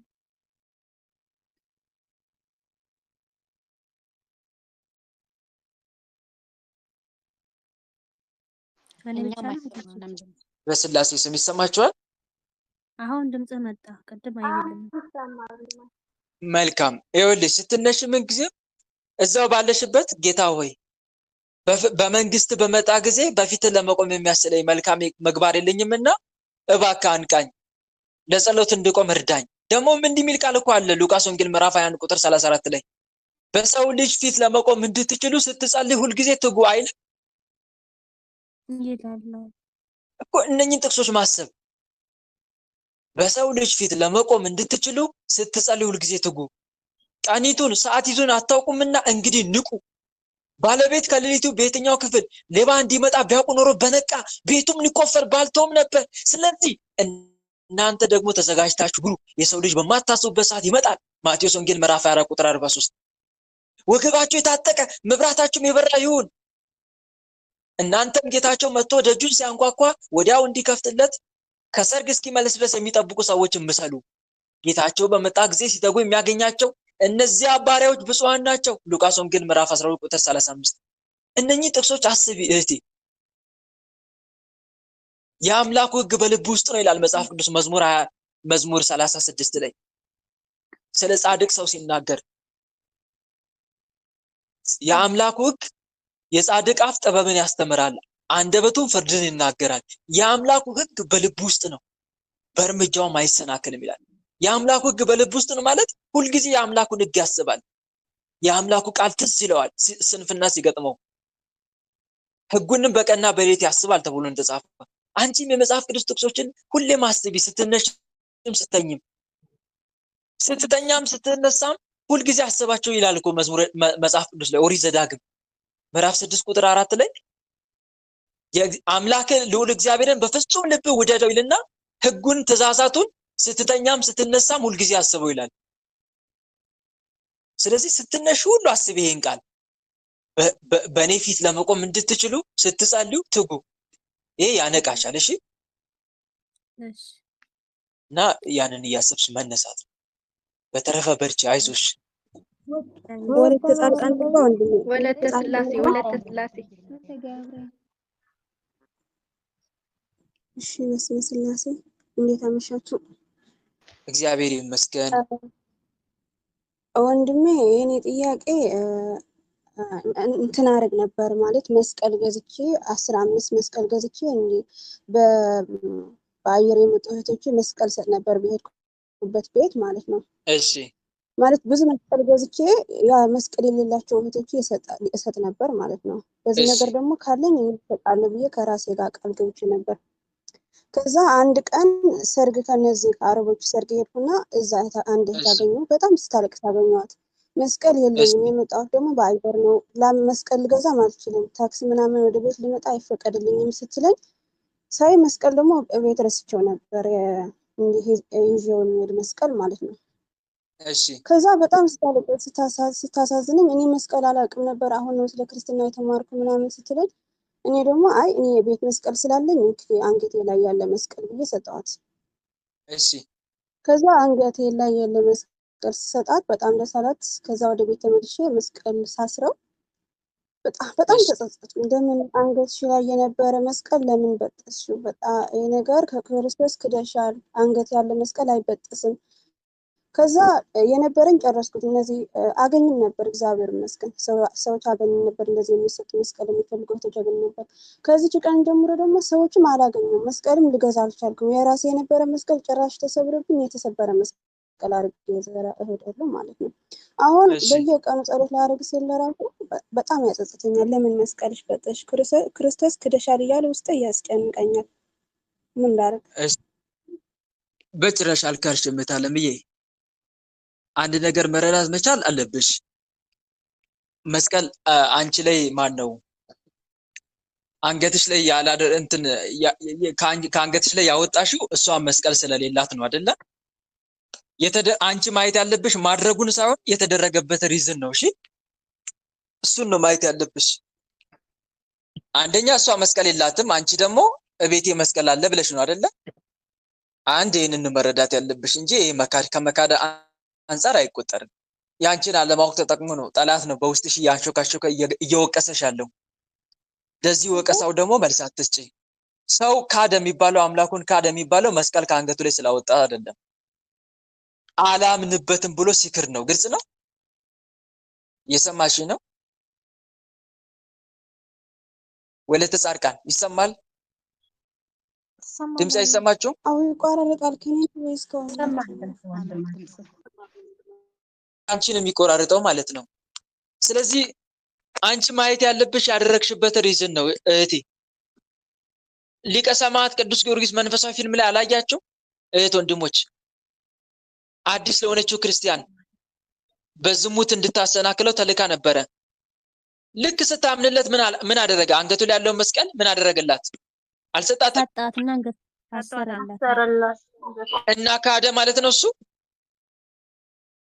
አይደለም ያደረገበትን ምክንያት ነው አይደለ? ዋናው የሚወስነው ያደረገበት ምክንያት ነው የሚወስነው።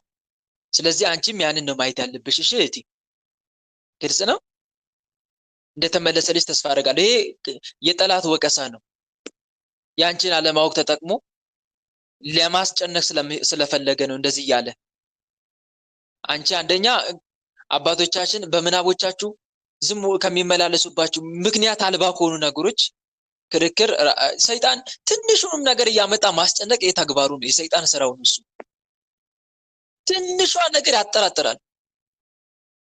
እኔ በጣም ጭንቀታም እኮ ነው የሚያደርገው። በነገራችን ላይ በተለይ አሁን ለቅዱስ ቁርባን ብዙ እህቶች ሲዘጋጁ፣ ብዙ ወንድሞች ሲዘጋጁ በጣም ይጨነቃሉ። በጣም ጭንቀታም ነው የሚያደርጋቸው። ትንሽ የሚጠራጠሩ ከሆነ ይሄ ይፈቀዳል፣ ይሄ አይፈቀድም። ትንሿ ነገር እኮ ነው። ትንሿ ነገር ካለ ይሄ ይፈቀዳል። በትንሽ ነገር እንዲጨነቁ ያደርጋል። ተጨንቀው እንዲማረሩ ማለት ነው። ይሄ የሱ ሴራና ተንኮል ነውና እኛ ግን ማየት ያለብን የምንጨነቅበት ምክንያት ምንድነው?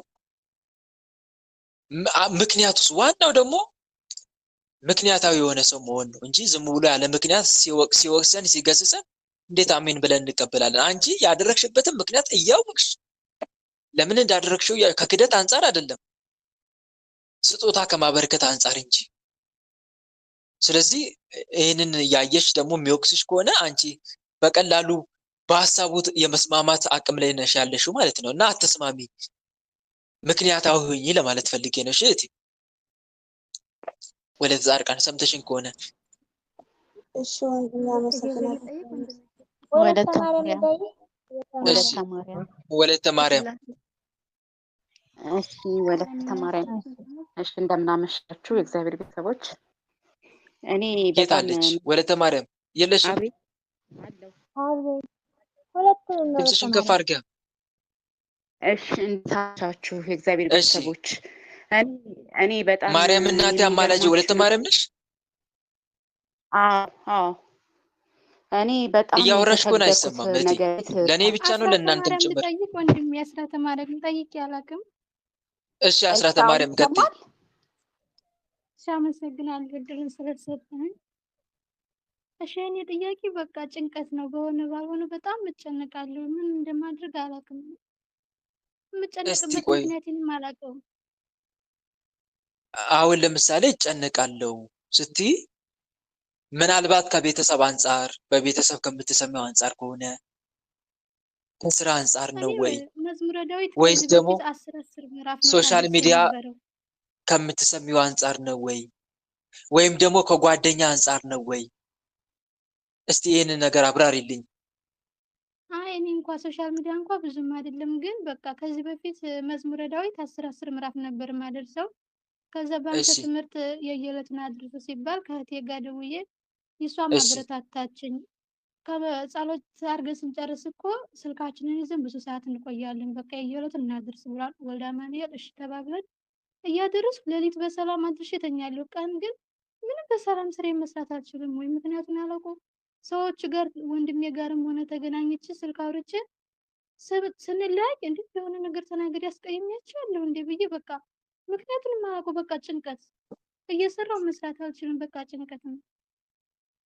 ገና ለገና አስቀይሜያቸዋለሁ ወይ ብለሽ ትንሽ ንግግር እንዳደረግሽ አስቀይሜያቸው የሆነ ነገር ተናግሬያቸዋለሁ እንዴ በቃ አሰሪዬንም ከሆነ እንደዛ እንዴ በቃ ምን ተናግሬያለሁ ግን እኮ አልተናገሩም። ደግሞ ዛሬው እያለ የነገውን ቀን ጭንቀት ይሆን አምላኬ ሆይ ስለነገው ማሰብ ጭንቀት በቃ ነገ ለራሱ ይጨነቃልና ለነገ አትጨነቁ የሚለውን ቃል ረስተሽ ማለት ነው።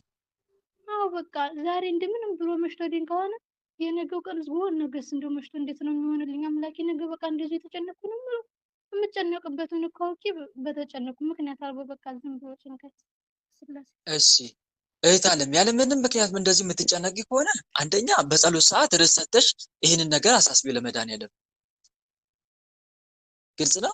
ለምን ጌታዬ መድኃኒዓለም ያለ ምንም ምክንያት የሚያስጨንቀኝ ክፉ መንፈስ አርቅልኝ፣ ስራውን አስቆምልኝ ማለት መማፀን። ግልጽ ነው።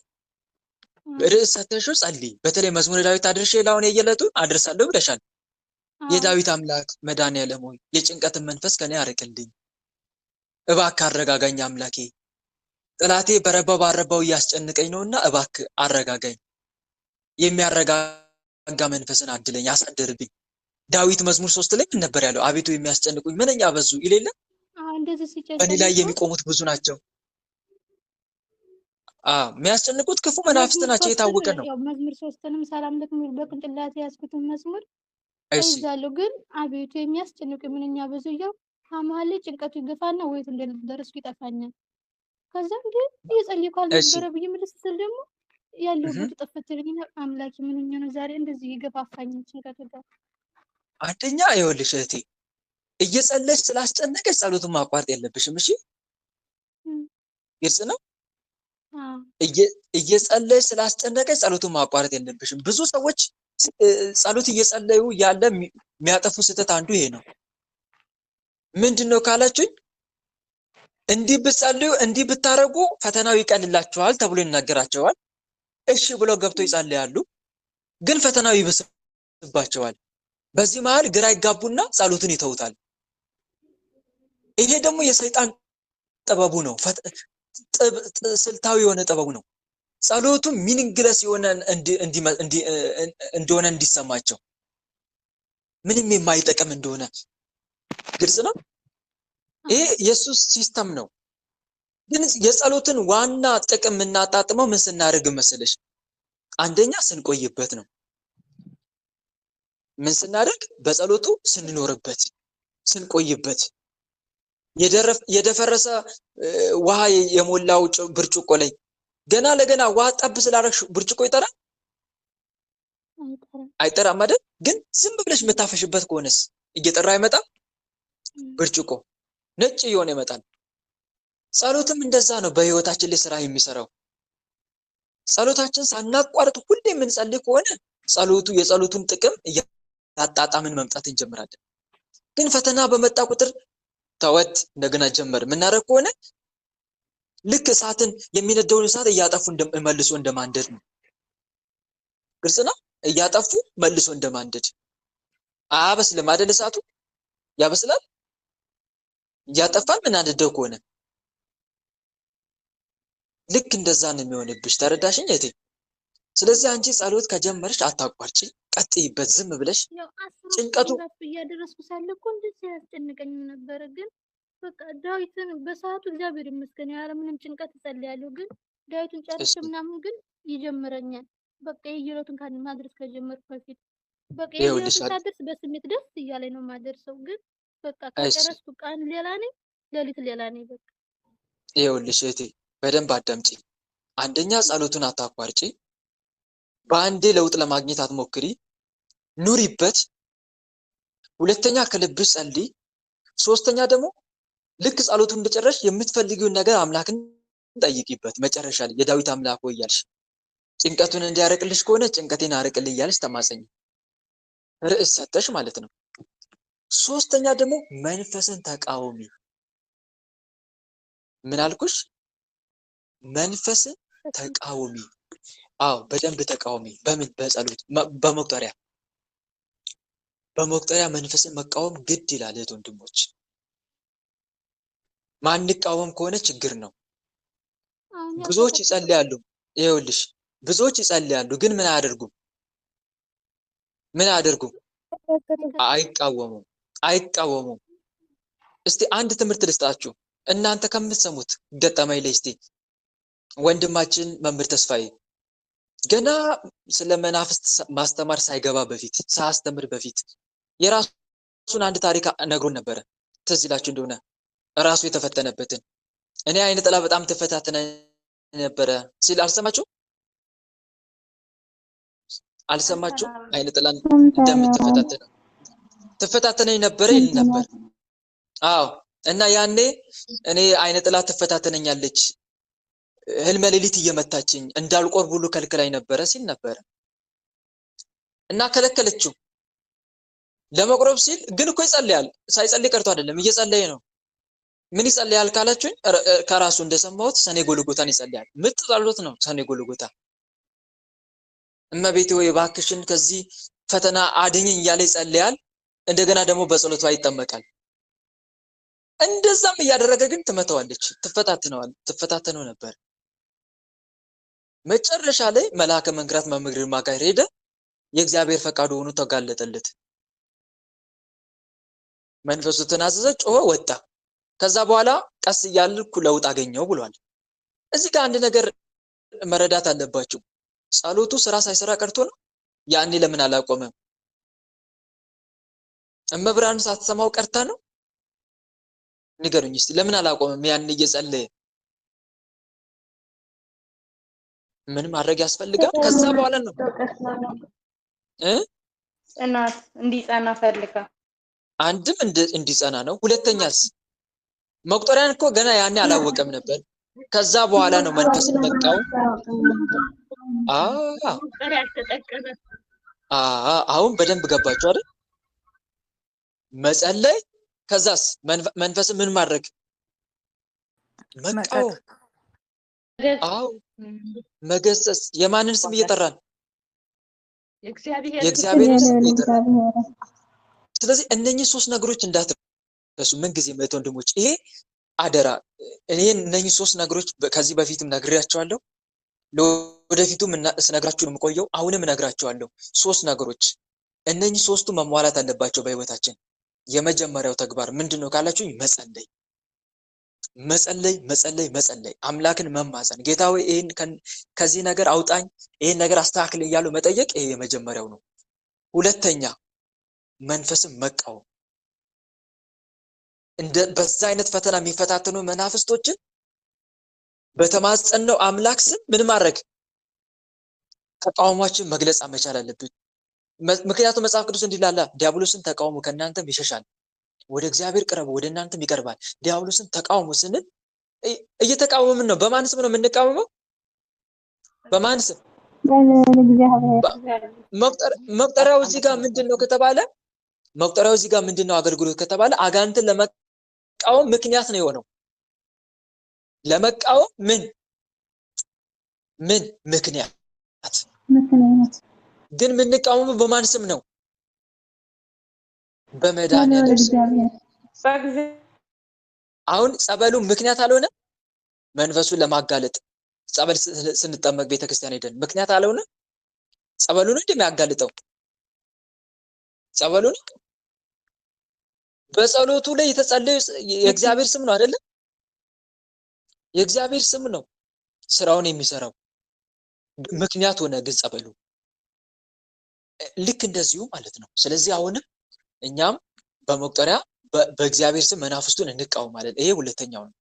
ልክ ቅዱስ ዳዊት እናንተ ኃጢአተኞች ከኔ ራቁ የአምላኬን ትእዛዝ ልፈልግ እንዳለው መዝሙር 118 ሳምኬት አመፀኞችን ጠላው የሚለው ሕግን ግን ወደድኩ የሚለው ፓርት ላይ እናንተ ኃጢአተኞች ከኔ ራቁ ይላል። በግልጽ ነው እየተቃወመ ያለው ዳዊት መናፍስትን። ከኔ ራቁ አምላኩን ተማጸነ። ጌታ ሆይ እርዳኝ አለና መለስ ብሎ ደግሞ መናፍስትን እናንተ ኃጢአተኞች ከኔ ራቁ። ምንድን ነው የሚያሳየን ይሄ ነገር? በግልጽ እነሱ መቃወም አያሳይም? መቃወም እንዳለብን። ጌታስ በጴጥሮስ ላይ ሆኖ አትሞትም እያለ የሚገጸውን ዲያብሎስ ምን ነበር ያለው? እስቲ ንገሩኝ። አንተ ሰይጣን ከኋላዬ ወግድ። ምንድነው ይሄ? ተቃውሞ ነው አይደለም? ተቃውሞ ነው። ስለዚህ እንዲህ በግልጽ ማንን ልንዋጋ ይገባል? ልንቃወም፣ ሰይጣንን ልንቃወም ይገባል። ሶስተኛ ምንድነው? አንደኛ መጸለይ ብያቸዋለሁ። ሁለተኛ መንፈስን መቃወም። ሶስተኛ እግዚአብሔር ከማይወደው ተግባራት መራቅ። ምን ማድረግ? እግዚአብሔር ከማይወደው ተግባራት ምን ማድረግ? መራቅ። መራቅ። የሚጠላቸው ስራዎችን ሁሉ ማራቅ፣ ማውገዝ። በህይወቴ ውስጥ ፈጣሪ የማይወደው ስራ ምንድነው? እነኚህን እየፈላለጉ ከነኚህ ነገሮች መራቅ። እነኚህ ሶስቱን ተግባራዊ የምናደርግ ከሆነ እመኑኝ ወንድሞች ለውጥ የማናመጣበት ምንም ምክንያት የለም። የማይስተካከል ምንም ምክንያት የለም። ሶስቱን በቅደም ተከተል የምናደርግ ከሆነ አንደኛ የምንጸልይ ከሆነ፣ ሁለተኛ መንፈሱ የምንቃወም ከሆነ፣ ሶስተኛ ደግሞ ፈጣሪ ከማይወደው ስራ የምንለይ ከሆነ በእውነት ያርቀዋል። ግን ትዕግስት ይፈልጋል። ምን ይፈልጋል? ውሃ እስኪፈላ ምን ይፈልጋል? እሳት። ትዕግስት አይፈልግም? ውሃው እስኪፈላ ትዕግስት ይፈልጋል። በአንዴ እንደ ጣርሽው አይፈላም፣ እንደ ጣርከው አይፈላም። በአንዴ ጸሎት እንደጀመርንም ወዲያው መፍትሄ አናገኝም። ቀስ እያልን ነው መፍትሄ የምናገኘው፣ ለውጥ የሚመጣው የጸሎታችን ምላሽ የምናገኘው ማለት ነው። እና ይህን ተግባራዊ ልናደርግ ይገባል። ደግሞ አንድ ነገር ልምከራችሁ።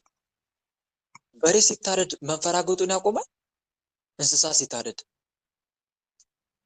አይንፈራገጥም? ሌባ ልትይዙ ስትሞክሩ ስትዋራሩጡ ሌባው ላለመያዝ አያለፋችሁ? አያራሩጣችሁ? ሰይጣንም እንደዛ ነው እኮ። ሰይጣንም እንደዛ ነው። በህይወታችን የሚፈታተን መንፈስ ለመያዝ እንታገል፣ እሱም እንደዚሁ ይታገላል። ሳለፋ እጅ የሚሰጥ ጠላት የለም። አልፍቶ ነው እጅ የሚሰጠው። ልክ እንደዚሁ ነው እህት ወንድሞች። ይሄን ምላችሁ ጸሎት ስግደት ስትጀምሩ ፈተና ለሚበዛባችሁ ነው። እናም ፈተናውን ሲበዛባችሁ ተደናግጣችሁ ጸሎት ስግደቱን እርግፍ አድርጋችሁ ለምትተው ነው ይሄን ምነግራችሁ። እና ይሄን ተረዱ ለማለት ፈልጌ ነውና አልቀጠቅጥም ብለሽኛል እህቴ። አሁን ያስጨነቀኝ ፈታተነኛል አልሽ። ስለዚህ ተጠቀሚ እሺ። ሁለተኛውም አሁን ካወራችሁ ሶስቱ መንገዶች ሁለተኛውን ተግባራዊ ያደረግሽ አይደለም ማለት ነው። እና ተግባራዊ አድርግ እሺ እህቴ። ግልጽ ነው? እንደሚያመሰግናለሁ ቃል የተሰማልኝ። አዎ ግልጽ ነው።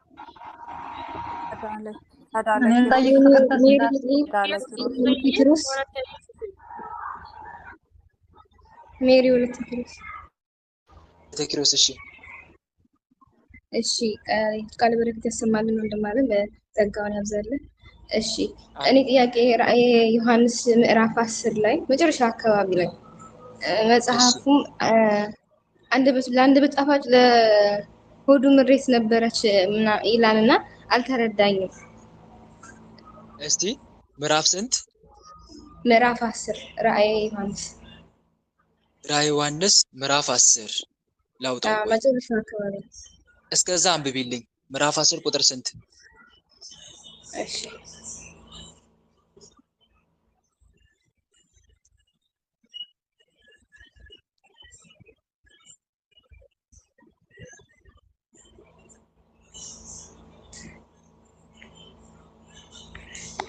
ምዕራፍ 10 ምዕራፍ ቁጥር 9 እስከ 11 ባለው። እሺ አንብቢ። ወደ መልአኩ እንጂ ታናሽቱ መጽሐፍ ስጠኝ አልኩት። እንስማሽ፣ አንብቢው። እሺ ወደ መልአኩም ሄጂ ታናሽቱ መጽሐፍ ስጠኝ አልኩት። እርሱም ውሰድና ብላት፣ ሆድህን መራራ ታደርገዋለች፣ በአፍህ ግን እንደ ማር ትጣፍጣለች አለኝ። ከመልአኩም እጅ ታናሽቱ መጽሐፍ ወስጄ በላኋት፣ በአፌም እንደ ማር ጣፋጭ ሆነች። ከበላኋትም በኋላም ሆዴ መራራ ሆነ። በብዙ ወገኖችና በአህዛብ ቋንቋዎችም በነገስታትም ላይ እንደገና ትንቢትን ትናገር ዘንድ ይገባሃል ተባለልኝ ይላል። እሺ ስለዚህ አሁን አንቺ ያልገባሽ እዚህ ጋር ምንድነው? ታናሹ መጽሐፍ ስጠኝ አልኩት፣ እርሱም ውሰድና ብላት፣ ሆድንም መራራ ታደርገዋለች፣ በአፍህ ግን እንደማር ትጣፍጣለች አለኝ። የዚህ ትርጉሙን ያልገባሽ? መልካም እሺ። መጽሐፍ ሰጠው መልአኩ ማን ነው? ታናሹ መጽሐፍ ሰጠኝ አልኩት። ቅዱስ ዮሐንስ ይጠይቀዋል። እርሱም ሰጠው። ውሰድን። የራሴ ድምጽ ነው እያስተጋባ በጣም እየተረበሽኩ ነው። አንቺ ስለከፈትሽው ነው መሰለኝ መጽሐፉን። ማን ነው ማይኩን? አሁን ተስተካክሏል። እሺ ታናሹ መጽሐፍ ስጠኝ አልኩት። ቅዱስ ዮሐንስ ይጠይቀዋል መልአኩን። ስጠኝ አልኩት። እርሱም ውሰድና ብላት፣ ሆድህንም መራራ ታደርገዋለች፣ በአፍ ግን እንደ ማር ትጣፍጣለች አለኝ። እዚህ ጋር መረዳት ያለብን ነገር አለ። የዚህ ጥቅስ ዋና ትርጓሜና አንድምታ የሚከተሉትን ነጥቦች ያሳያል። አሁን ምነግራችሁ ማለት ነው። አንደኛ መጽሐፉን መብላት የሚለውን እስቲ እንመልከት። መጽሐፉን መብላት ማለት ምን ማለት ነው? የእግዚአብሔርን ቃል በጥልቀት ማንበብ፣ ማጥናት፣ በልብ ማሳደር ማለት ነው። ይሄ ነው ትርጉሙ። መጽሐፉ መብላት ማለት በጥልቀት ማንበብ፣ ማጥናት ወይም በልብ ማሳደር ወይም የቃሉን ትርጉም መረዳት። ልክ ምግብ ለስጋ ጉልበት እንደሚሰጥ ማለት ነው። ቃሉም ለነፍስና ለትንቢታዊ አገልግሎት ጥንካሬ ይሆናል ማለት ነው። ግልጽ ነው። አንድ ትርጉሙ ይሄ ነው። ይሄ ገብቶሻል? መጽሐፉ መብላት ማለት ይሄ ነው። ሌላው በአፍ እንደ ማር ትጣፍጣለች እያለው ነው። በአፍ ግን እንደ ማር ትጣፍጣለች ምን ማለት ነው? የእግዚአብሔርን ቃል መስማት፣ መቀበል፣ የእግዚአብሔርን ምስጢርና ለቅዱሳን ያዘጋጀውን ድል ማወቅ እጅግ ደስ የሚያሰኝና ጣፋጭ ስለሆነ ነው ትጣፍጣለች የሚለው። ቃሉን እንሰማለን፣ እንቀበላለን። በቃሉ አማካኝነት ቃሉን በመተግበራችን ደግሞ የምናገኘው ድል ጣፋጭ ስለሆነ አንዱ ከዚህ አለ። በሆድ መራራ ትሆናለች ነው አይደል ያለው? ሆድንም መራራ ታደርገዋለች ምን ማለት ነው? ቃሉን ከተቀበሉ በኋላ በዓለም ላይ የሚመጣውን ፍርድና መከራ ለሰዎች ማወጅ፣ ትንቢት መናገር ከባድና የሚያስጨንቅ ኃላፊነት መሆኑን ለማሳየት ነው። ቃሉ ከሰዎች ዓለማዊ ህይወት ጋር ሲጋጭ የሚፈጥረውን ፈተናና መከራ ያመለክታል። ቃሉ ለመጠበቅ ከባድ አይደለ እህት ወንድሞች? አታመንዝር የሚል ቃል አለ እንበል ለምሳሌ። ካመነዘርክ ገሃነም ትወርዳለህ። ሰው ላለማመንዘር የሚታገለው ትግል ፈተናው መራር ነው አይደለም? ውጊያው ነገሩኛ ይሰማችኋል እንጂ ወንድማችን አትካድ ተብለሃል።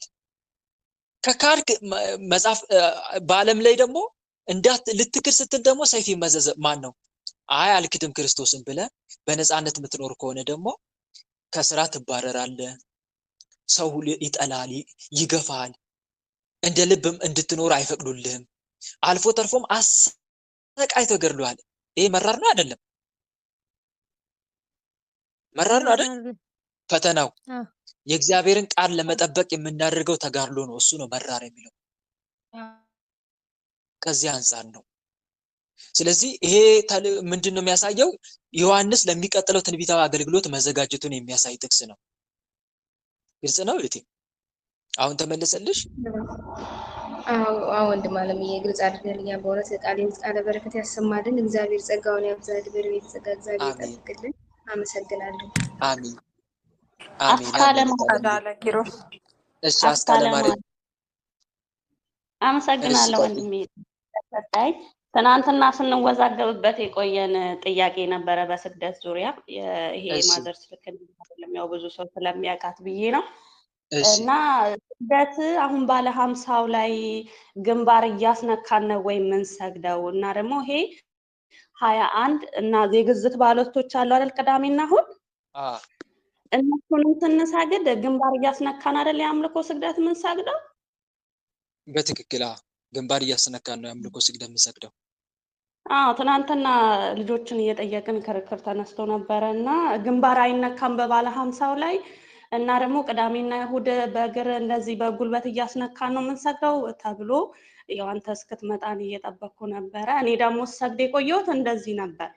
ማዘር ደግሞ ሰግድ የነበረው በጉልበት ከሷ ጋር ክርክር ገጥመን እኮ ግንባር እያስነካሽ ግንባር እየተነካ ቅዳሜና እሑድም በግዘትም ጊዜ ማለት መልካም እሺ እዚህ ጋር አንድ መረዳት ያለብን ነገር አለ ምንድነው ከተባለ እስቲ መጽሐፉን በቀጥታ እናንብበው አይሻልም ፍትሐ ነገሥቱን ፍትህ መንፈሳዊ ፍትህ ስጋዊ የሚል መጽሐፍ አለ ፍትሐ ነገሥት እሱን እናንብበውና እሱ ይዳኘናል ከዛ መጽሐፉ እንዲላል ባለፈውም ሼር አድርጌላችሁ ነበር አይደለ እስቲ አሁንም ሼር አድርግላችሁ እንድታዩት ይታያችኋል ከስር ይታያችኋል አይደል ከአድኖ ካስተብርኮ በቀር ግንባርን ምድር አስነክቶ ከመስገድ የሚከለከሉባቸው የታወቁ ጊዜያት አይደል ከአድኖ ካስተብርኮ በቀር ግንባርን ምድር አስነክቶ ከመስገድ የሚከለከሉባቸው የታወቁ ጊዜያት ግንባርን በደንብ አስምሩበት ግንባርን ምድር አስነክቶ ከመስገድ የሚከለከሉባቸው የታወቁ ጊዜያት አንድም ይህ ሳይቀር የሚከለከሉባቸው ጊዜያት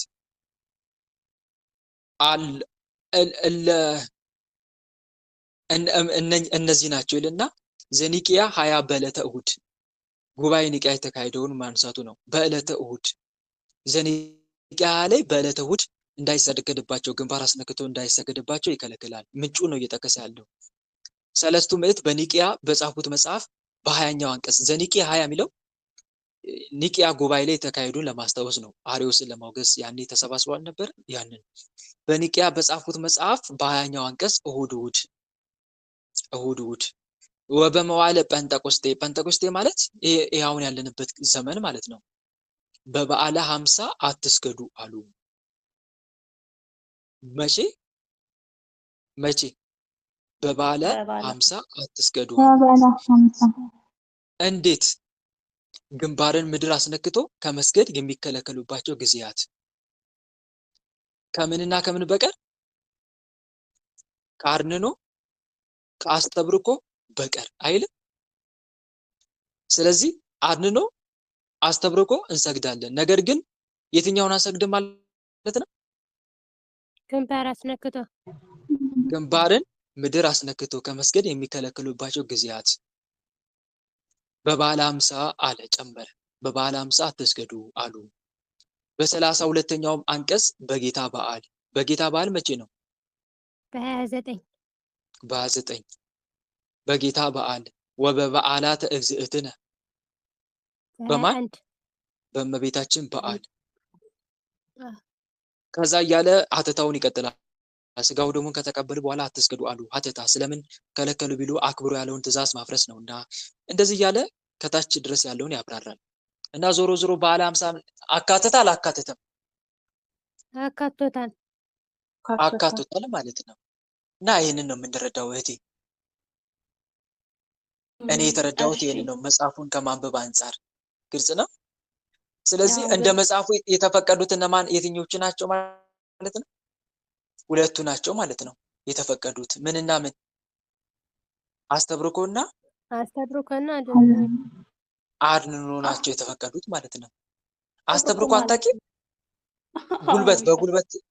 በጉልበት ተንበርክኮ ጭንቅላትን ዝቅ አድርጎ መነሳት በጉልበትሽ ተንበረከከያለሽ አስተብርኮ ማለት መንበርከክ ነው ከዛ ጭንቅላትን ዝቅ አድርጎ መነሳት አናስነካም ማለት ነው አታስነኪም ግልጽ ነው ስለዚህ አትቻለው ማለት ነው ገባኝ እንደዛ ነው የሚለው መጽሐፉ እኔ የማውቀው እስከዚህ ድረስ ነው ሌላ በተረፈ የሚያብራሩልሽ ካሉ ጠይቂያቸው እሺ ከዛ ግን ሲጠይቁሽ ዝም ብሎ ብቻ ይሰገዳል ግንባር አስነክቶ ካሉሽ ይሄስ ምን ይላል ባያቸው እሺ አሁን ያልኩሽን ስክሪንሻት ያደረኩት አለ አይደል እሱን ያዡና እንደ ማስረጃ ይሄስ ምን ይላል አባቶች መምህራን እኔ እዚህ ላይ እንደዚህ የሚል አነበብኩኝ እናንተስ ግንባር አስነኩ የምትሉት ከምን አንፃር ነው ያምልኮ ካላችሁኝ ለምን እዚህ ጋር ያምልኮ ግንባር አስነኩ አላለም ብለሽ መጠየቅ ደግሞ ያንቺ ቻንስ ነው እሺ ግልጽ ነው እሺ ስለዚህ ከዚህ በኋላ በግንባራችን እያስነካን አይደለም የምንሰግደው ጾሙ እስኪገባ ማለት ነው በጉልበት እያስነካን ነው የምንመለሰው ከዛሬ ጀምሬ ማለት ነው ከዛሬ መጽሐፉ እንደዛ አይደለም የሚለው መጽሐፉ እኮ ልክ ነው እንደዛ ማድረግ ነው እንዳዘዘን ማድረግ ነው እሺ እና ደግሞ አንተ የምለቃቸውን እንትኖች ትምህርቶች እኔ ዩቲዩብ ላይ ላገኝ ነው ማገኘው። እሺ ዩቲዩብ ላይ ነው ማገኘው። ዩቲዩብ እንዴት ነው ማገኘው? አንተ የምትለቀውን ትምህርቶች ልናገኝ አልቻልንም እና ላይክም ሼርም እያደረግን ስላልሆነ ያው እሺ ከዝነን ዲያቆን ወልደ አማኑኤል ቲዩብ ይላል ዩቲዩብ ላይ ዲያቆን ወልደ አማኑኤል ቲዩብ እዛ ላይ ገብታችሁ ሰርች ብታደርጉ ይመጣላችኋል። ዲያቆን ወልደ አማኑኤል ቲዩብ ብላችሁ በአማርኛ ጻፉ፣ ከዛ ይመጣላችኋል። የኔን ፎቶ አሁን እዚህ ላይ ስልኬ ላይ ያደረኩት የቴሌግራም ፕሮፋይል ላይ ያደረኩት አለ አይደል? እሱን አይነት ያመጣላችኋል። ፕሮፋይሉም እሱ ነው። መልካም እሺ ወንድሜ፣ ይቅርታ ወንድሜ፣ እዚህ በለቀቃችሁት ካልሆነ በስተቀር እንዲህ ስምን ጽፈን አልመጣልንም። አንተ በለቀቅ እዚህ ስትለቁ ብቻ ነው የሚመጣው ለሁሉም ሰው።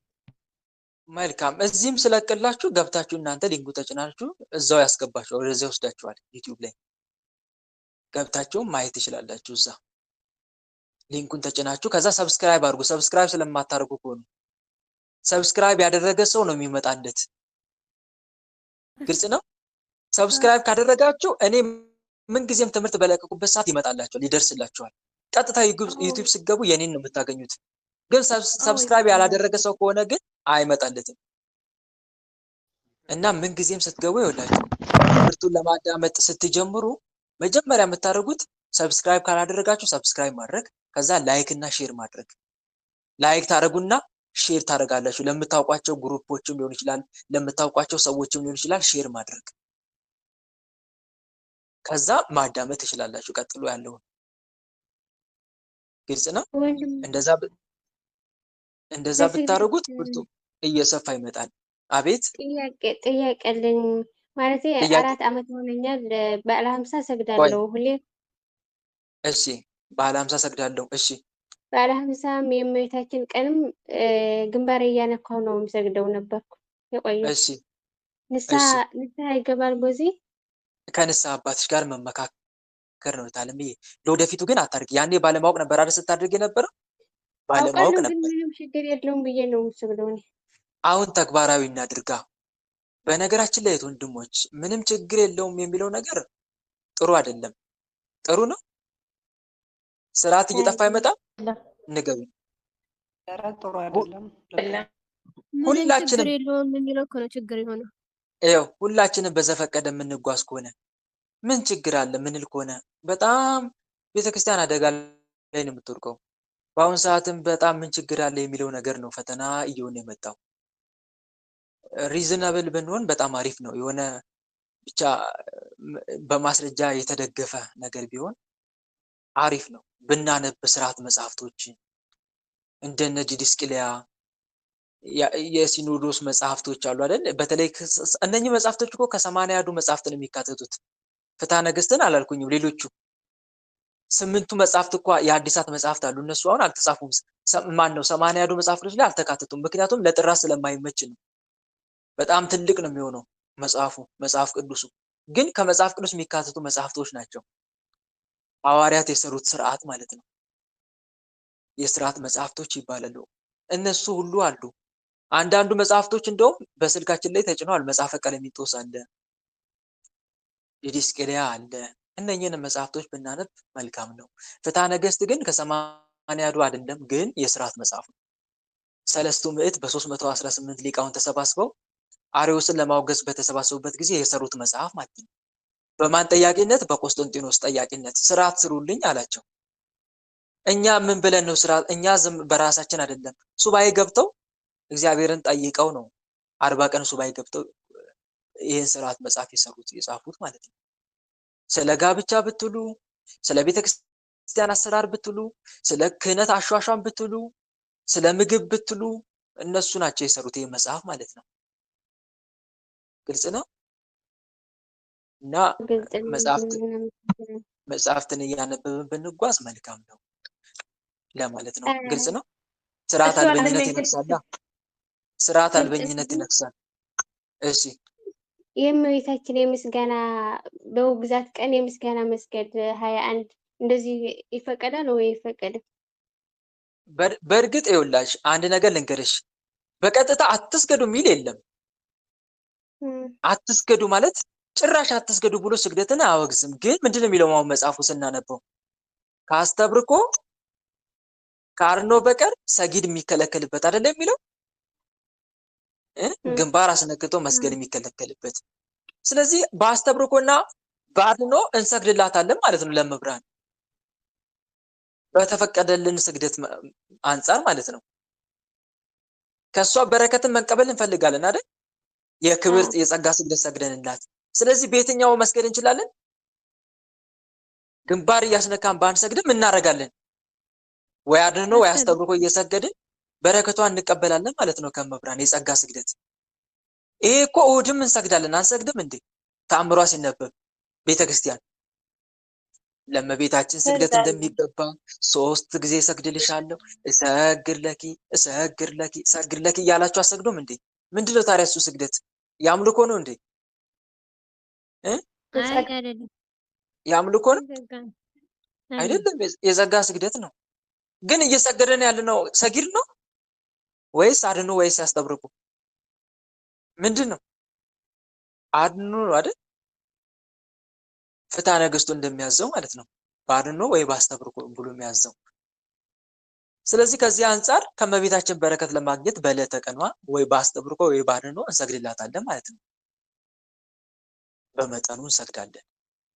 ቅዱስ ሚካኤልም ከሆነ እንደዛው ግልጽ ነው። አሁን ተረዳችሁ ወንድሜ? ስግደት ስንት ቦታ ነው? ይሄን ይመስላል እንግዲህ። ነገ እንቀጥላለን። እሺ ያልገባችሁም ነገር ካለ ለነገ አቆዩት። ነገ መቀጠል እንችላለን። አሁን ሰዓቱ 12 ሰዓት ከ7 ደቂቃ እያለ ነው። እግዚአብሔር አምላክ የነገ ሰው ይበለን። በዚህ መልኩ ያስተማረን የመከረን የገሰጸን የአማልክት አምላክ የጌቶች ጌታ የነገስታት ንጉስ ቸሩ መድኃኔዓለም ስሙ የተመሰገነ ይሁን። አሜን። ወስብሐት ለእግዚአብሔር ወለወላዲቱ ድንግል ወለመስቀሉ ክቡር። ይቆየን። ሁላችንም ለጸሎት እንነሳ።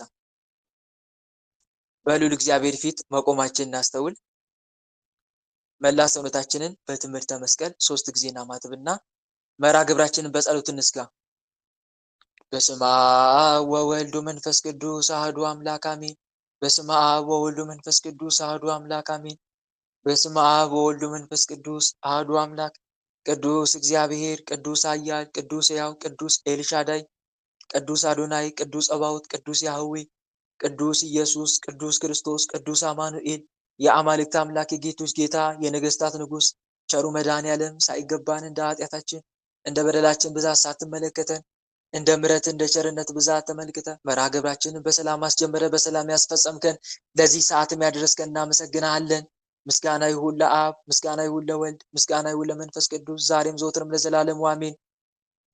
ምስጋና ይሁን ለአብ፣ ምስጋና ይሁን ለወልድ፣ ምስጋና ይሁን ለመንፈስ ቅዱስ ዛሬም ዘወትርም ለዘላለሙ አሜን። ምስጋና ይሁን ለአብ፣ ምስጋና ይሁን ለወልድ፣ ምስጋና ይሁን ለመንፈስ ቅዱስ ዛሬም ዘወትርም ለዘላለሙ አሜን። አምላክ ሆይ እንደ ኃጢአታችን እንደ በደላችን ብዛት ሳትመለከተን እንደ ምሕረትህ እንደ ቸርነት ብዛት ተመልክተ ለዚህ ያደረስከን ስለ ድንግል ማርያም ብለህ ቀሪውን ጊዜያችን እንድትባርክልን ሰዓተ ማልቱን ባርከ ቀድሰ ሰላም እንዳዋልከን ሰዓተ ሌሊቱን ባርከ ቀድሰ ሰላም እንድታሳድረን በኃጢአታችን በበደላችን ብዛት ቅዱሱ ገናናው ስምን መጥራት ባይገባንም እንደ ምሕረት እንደ ቸርነት ብዛት እንዲያለን ወደ አንተ እንማጸናለን። አባታችን ሆይ በሰማያት የምትኖር ስምህ ይቀደስ፣ መንግስትህ ትምጣ፣ ፈቃድህ በሰማይ እንደሆነች እንዲሁም በምድር ትሁን። የዕለት እንጀራችንን ስጠን ዛሬ፣ በደላችንን ይቅር በለን እኛም የበደሉንን ይቅር እንደምንል። አቤት ወደ ፈተና አታግባን ከክፉ ሁሉ አድነን እንጂ መንግስት ያንተ ናትና ኃይል፣ ክብር፣ ምስጋና ለዘላለሙ አሜን። እመቤታችን ቅድስት ድንግል ማርያም ሆይ በመልአኩ በቅዱስ ገብርኤል ሰላምታ ሰላም እንልሻለን። በሐሳብሽ ድንግል ነሽ፣ በስጋሽም ድንግል ነሽ። የአሸናፊ የልዑል እግዚአብሔር እናት ሆይ ሰላምታ ላንቺ ይገባሻል። ከሴቶች ሁሉ ተለይተሽ አንቺ የተባረክሽ ነሽ፣ የማኅፀንሽም ፍሬ የተባረከ ነው። ጸጋን የተመላሽ ድንግል ሆይ ደስ ይበልሽ። ጸጋን የተመላሽ መመኪያችን ደስ ይበልሽ።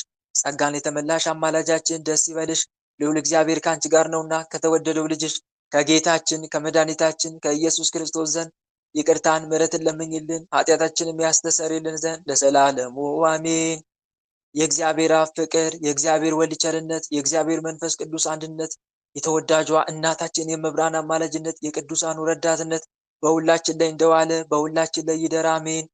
አምላካችን በሰላም አሳድረን አምላካችን በሰላም አሳድረን ቀኑን በሰላም እንዳዋልከን የሰላም ሌሊት አድርግልን። ቀኑን በሰላም እንዳዋልከን የሰላም ሌሊት አድርግልን። እመቤታችን አማላጃችን ተመልከች ወደኛ።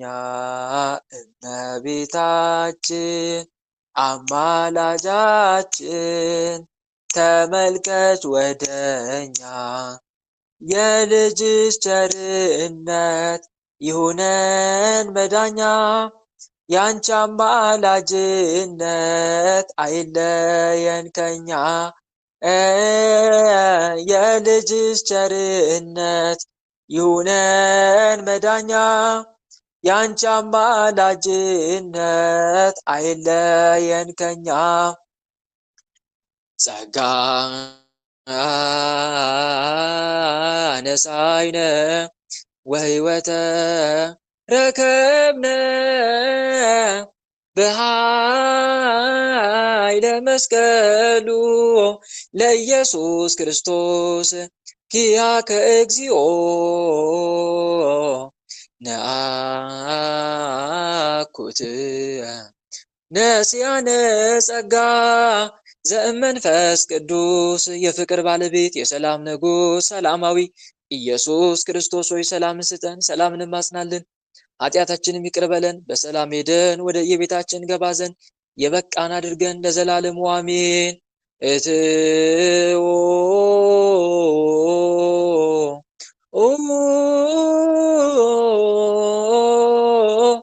በሰላም